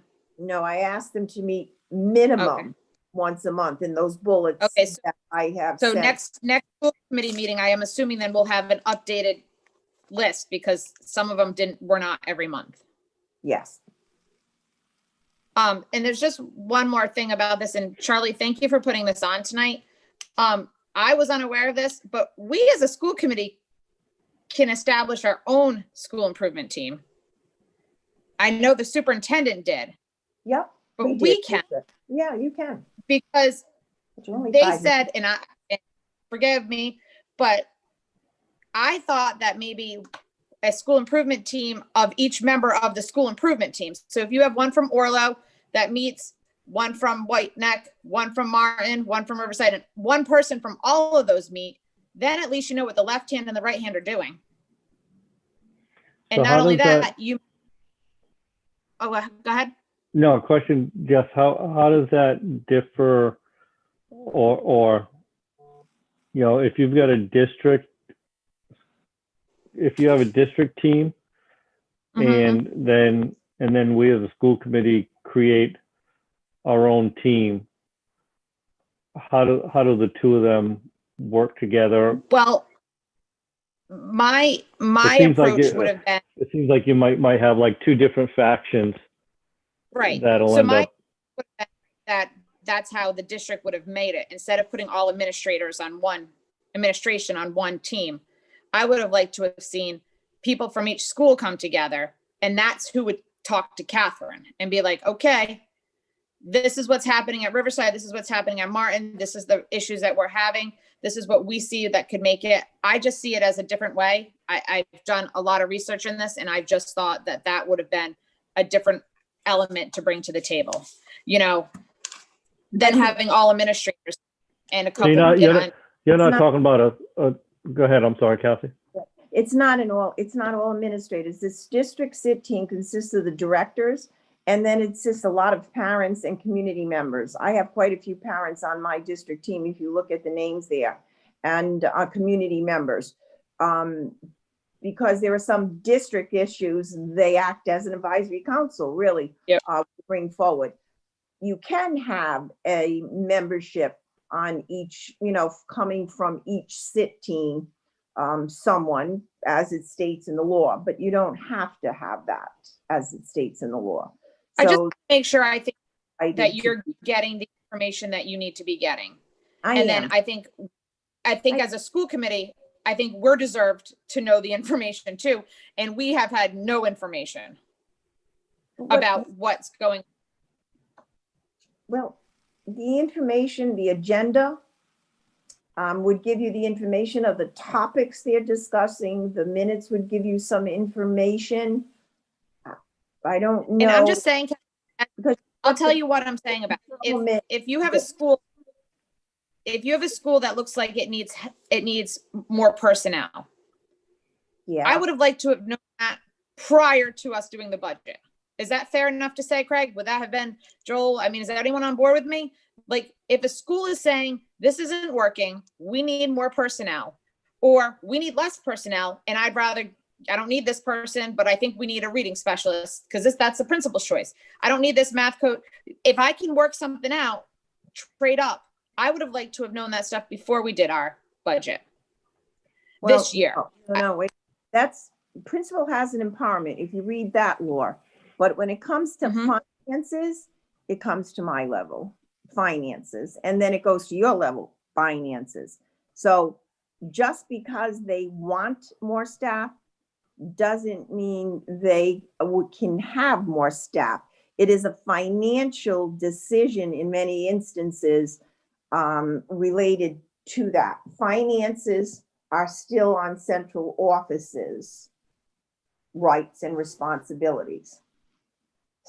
Some of the SIT teams function better than others, too. I'm going to say that. Some function better than others.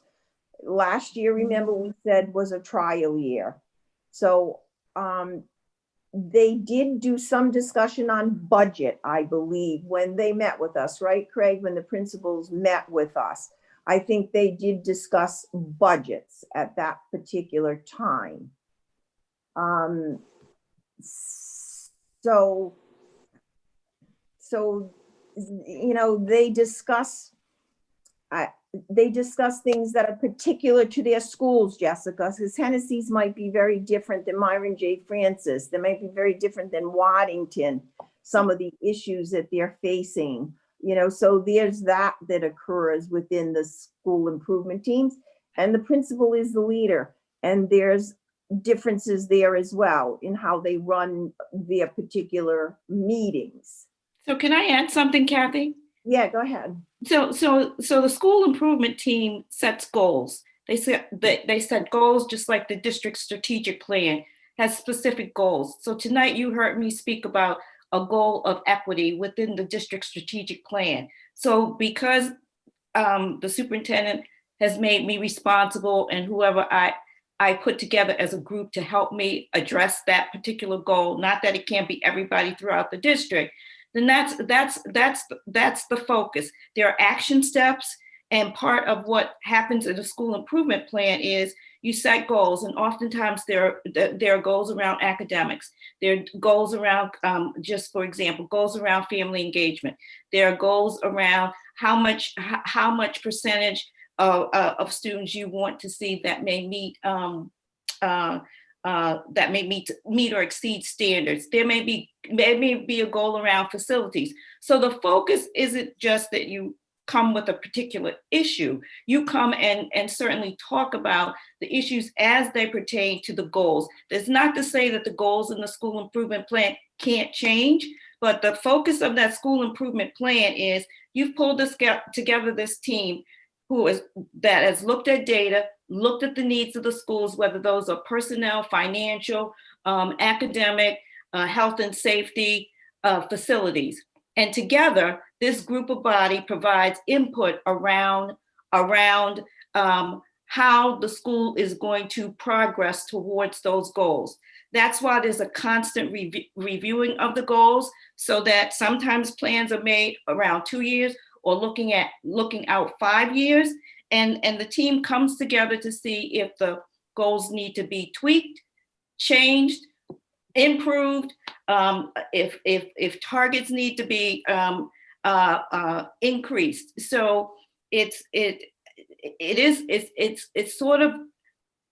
is an advisory board, but a board around goals that the team has set together, and that what are the steps that the school is taking, and that may require some assistance from the superintendent or from the school committee or from other resources to help the school reach those goals. Right. And Jessica, the school improvement plans come to the superintendent for approval and consultation with the school committee. So that's why I have them coming November 30th to look at and review. And we will try to get it on for the December meeting. If I have enough time, but then you will look at and review them, and I will review them with you in consultation. And that's right in the law, the consultation. So as Right, the school improvement plan is the crux of what they are doing for the school. And is it our job as a school committee member to approve that plan? Yes. Or do we not have to? No, it says, and I quoted the law to them in my bullets, the school superintendent will review and approve the plan with consultation from the school committee. So I just set it together. We'll look at the plan. I just think that if some schools need to be effective, and it may come down to being effective, may have a monetary component to it. I'm just throwing that out there. Believe me, I didn't just pull this from the top of my hat. I've been paying attention to many things. Oh, I know. So I guess what I'm asking is, I just want to make sure that these meetings, that the schools have their goals, because like Dr. Bola just said, they're trying to be effective and trying to go forward with goals. We have not seen any goals from any schools. The strategic plan of the goals. The goals are in their strategic plan, but that will come all together. So we'll just get the kit and caboodle all at once. Yes, the goals are part. It's a plan, just like our strategic plan for the district, Jessica, where you looked at it last year with the goals and various goals in our district strategic plan. They have to do school improvement plans, and the goals are in. And this all done by the end of November. Well, I've asked him, yes, because they've been working on this. Some of them will keep the plan that they had last year because some of the goals they're still working on. Others will have new goals that they've added to that. So I've asked it to have it to me by November 30th of this year so that I can then look at those school improvement plans and make sure that they interface with the district district plan. They have to all align I mean, you can't have an outliner asking for 7 teachers and you're gonna say that that's okay because that school improvement team asked for 7 teachers. That's not reality. That's not reality. I served on early sit teams at the schools before they were mandated by the state and whatnot. And one of the more effective sit teams that I was on, we worked setting goals and whatnot, but we backed up and said, before we can ask for things like additional staff or resources, whatever, we had to collect data. We had to spend a good year just collecting, okay, if we wanted to improve attendance, if we wanted to raise math scores, if we wanted to improve. So much of what we did was data collecting, because we were honestly surprised that many of the time data didn't support what we thought our goals should be until we got that data. So I would envision that this first year, these teams are going to be doing a lot of that, collecting what's going on in their building, what's happening, taking a really good look at data before they start asking for things like that, Jessica. I certainly would question anybody that came and said, okay, we need 3 more steps. Whoa, wait a minute. Why? You know, what's going on? What's going on with what you already have? And also, it was a lot of work. It was probably the committee of all the committees I've ever been on in my career. That committee was a lot of work, but fascinating. Look at the law, it's an advisory committee, and that's what you have to remember. It's an advisory committee to the principal. It's an advisory committee. I think Karen brings up a good point though, right? So I'm hoping that when these plans come to us, that they'll have the support, the supports to justify the goals that they're laying out. Right. I would say that the goal, sorry.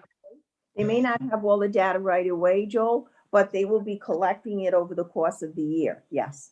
Okay. Yeah. And I would say that goals are based on data. They can't determine how a level of improvement for students, let's say in ELA, if they haven't teased the data. And it doesn't mean that they're teasing that data just at those meetings. They're data meetings. Right. There are other things that they're collecting. They're looking at attendance data. That's part of the nudge. So it's not just a one-shot deal of looking at the data to create this plan. They come back to the plan based on the data they receive to see what's the match, what's the mismatch, and how do we need to change our action steps to get to the goal. Right. Mm-hmm.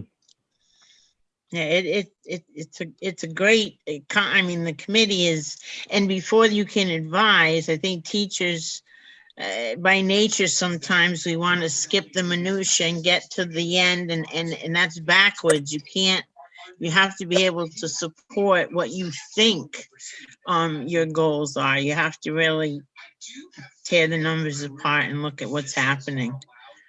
So I envision a lot of their early goals are going to be to collect that data and tease it and go through it and analyze it and then make advisory decisions based on that.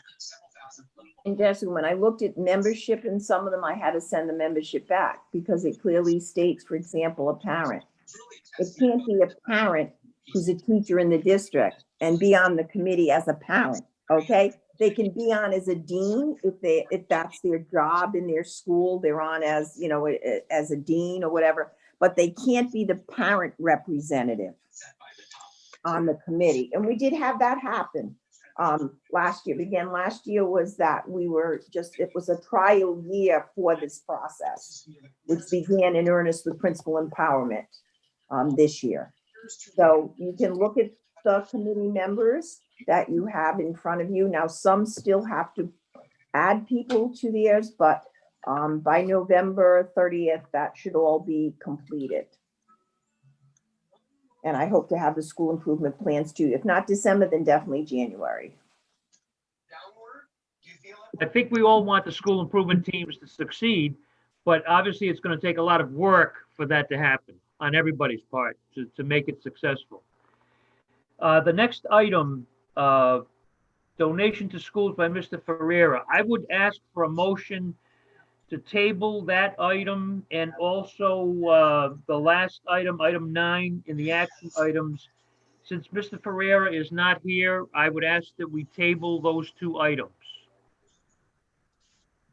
May I have a motion for that? I'll make a motion. May I have a second? I'll second that, but the last item, isn't that brought by Jessica? No, the last item, number 9, action items, Karen. Oh, I'm sorry. I'll second that motion. Yeah, all right. Motion's made and seconded. All in favor, please signify by saying aye. Aye. Aye. Any opposed? Thank you. And then the last discussion item is student representatives to school committee. Jessica Beauchesne. I was just curious if we were going to be doing that this year. Well, it's so funny you said that because we're actually talking about it. I ran into Josh Concepcion, who was the student liaison my first term.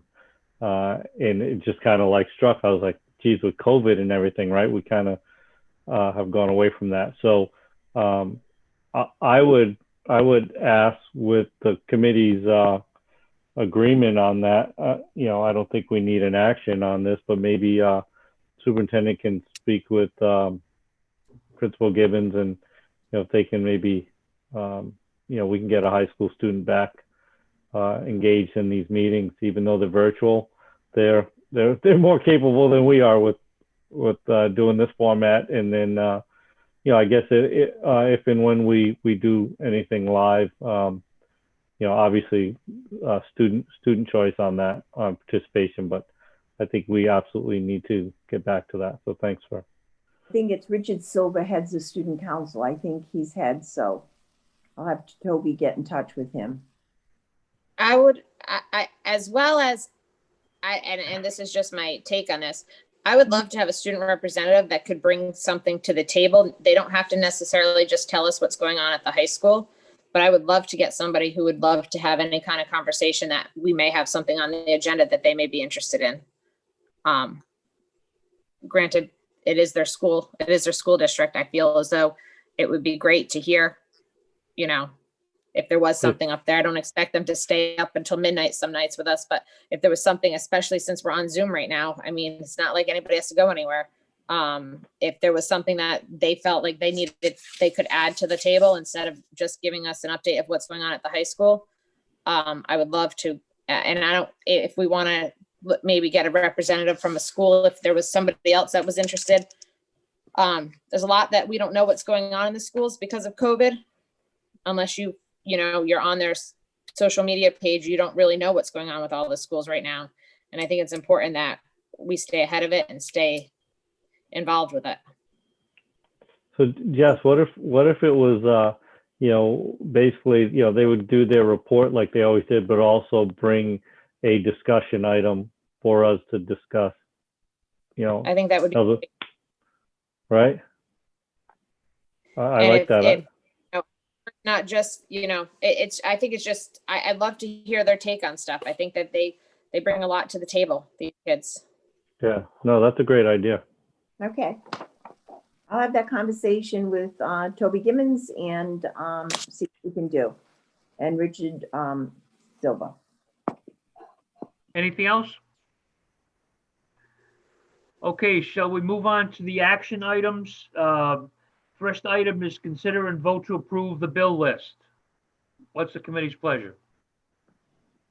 Move to approve. Is there a second to that?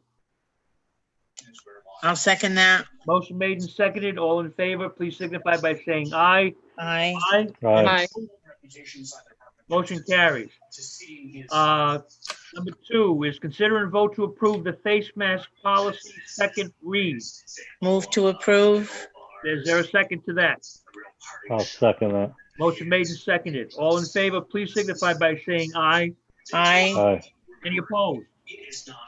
Charlie, can we Yes. just ask, that that gets put on the website as soon as possible?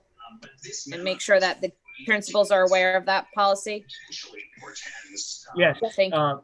especially the face mask policy, Superintendent, thank you. Yep, and we'll send it out to the principals in their building, Jessica, okay? Directly Yeah, after. should go on everyone's Facebook page or website or anything that they have content. We will.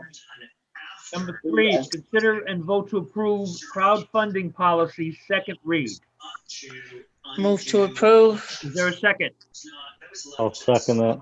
Motion made and seconded. All in favor, please signify by saying aye. Aye. Aye. Any opposed? Motion carries. If the committee will, may we combine items 4 through 7, all bills, all invoices for the high school project? Absolutely. And if I can ask Craig just to put on record what each of the amounts, we have AI3, which is our architect, Peregrine, OPM, Gilbane, Stephen Turner, commissioning. If you could read those down, Craig, please. And these were, as always, vetted by the building committee and approved last night. AI3 basic services, $122,474.84. Gilbane Building,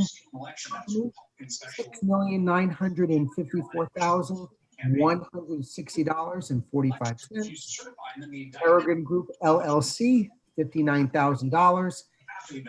Turner Inc., $5,280.85, for a total for the month of October 2020, $7,140,916.40.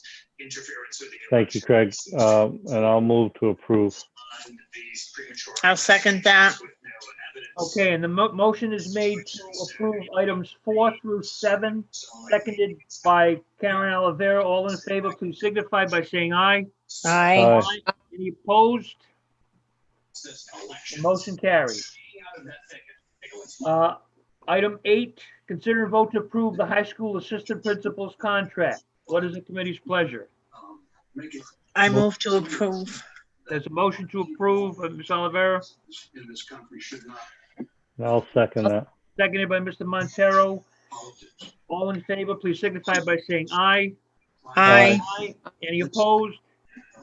Motion carries. Congratulations. Dan. Congratulations. And the last item, table. Ben, Sharon, do we have any public comment at this time? We do not have any public comments. Any announcements? Other than happy Thanksgiving. Happy Thanksgiving. Stay safe. And welcome closer to the fire, Vice Principal Potato. You know, the heat did not turn up in your house. Charlie, happy Veterans Day. Thank you for your service. Yes, happy Veterans Day, Charlie. Yes.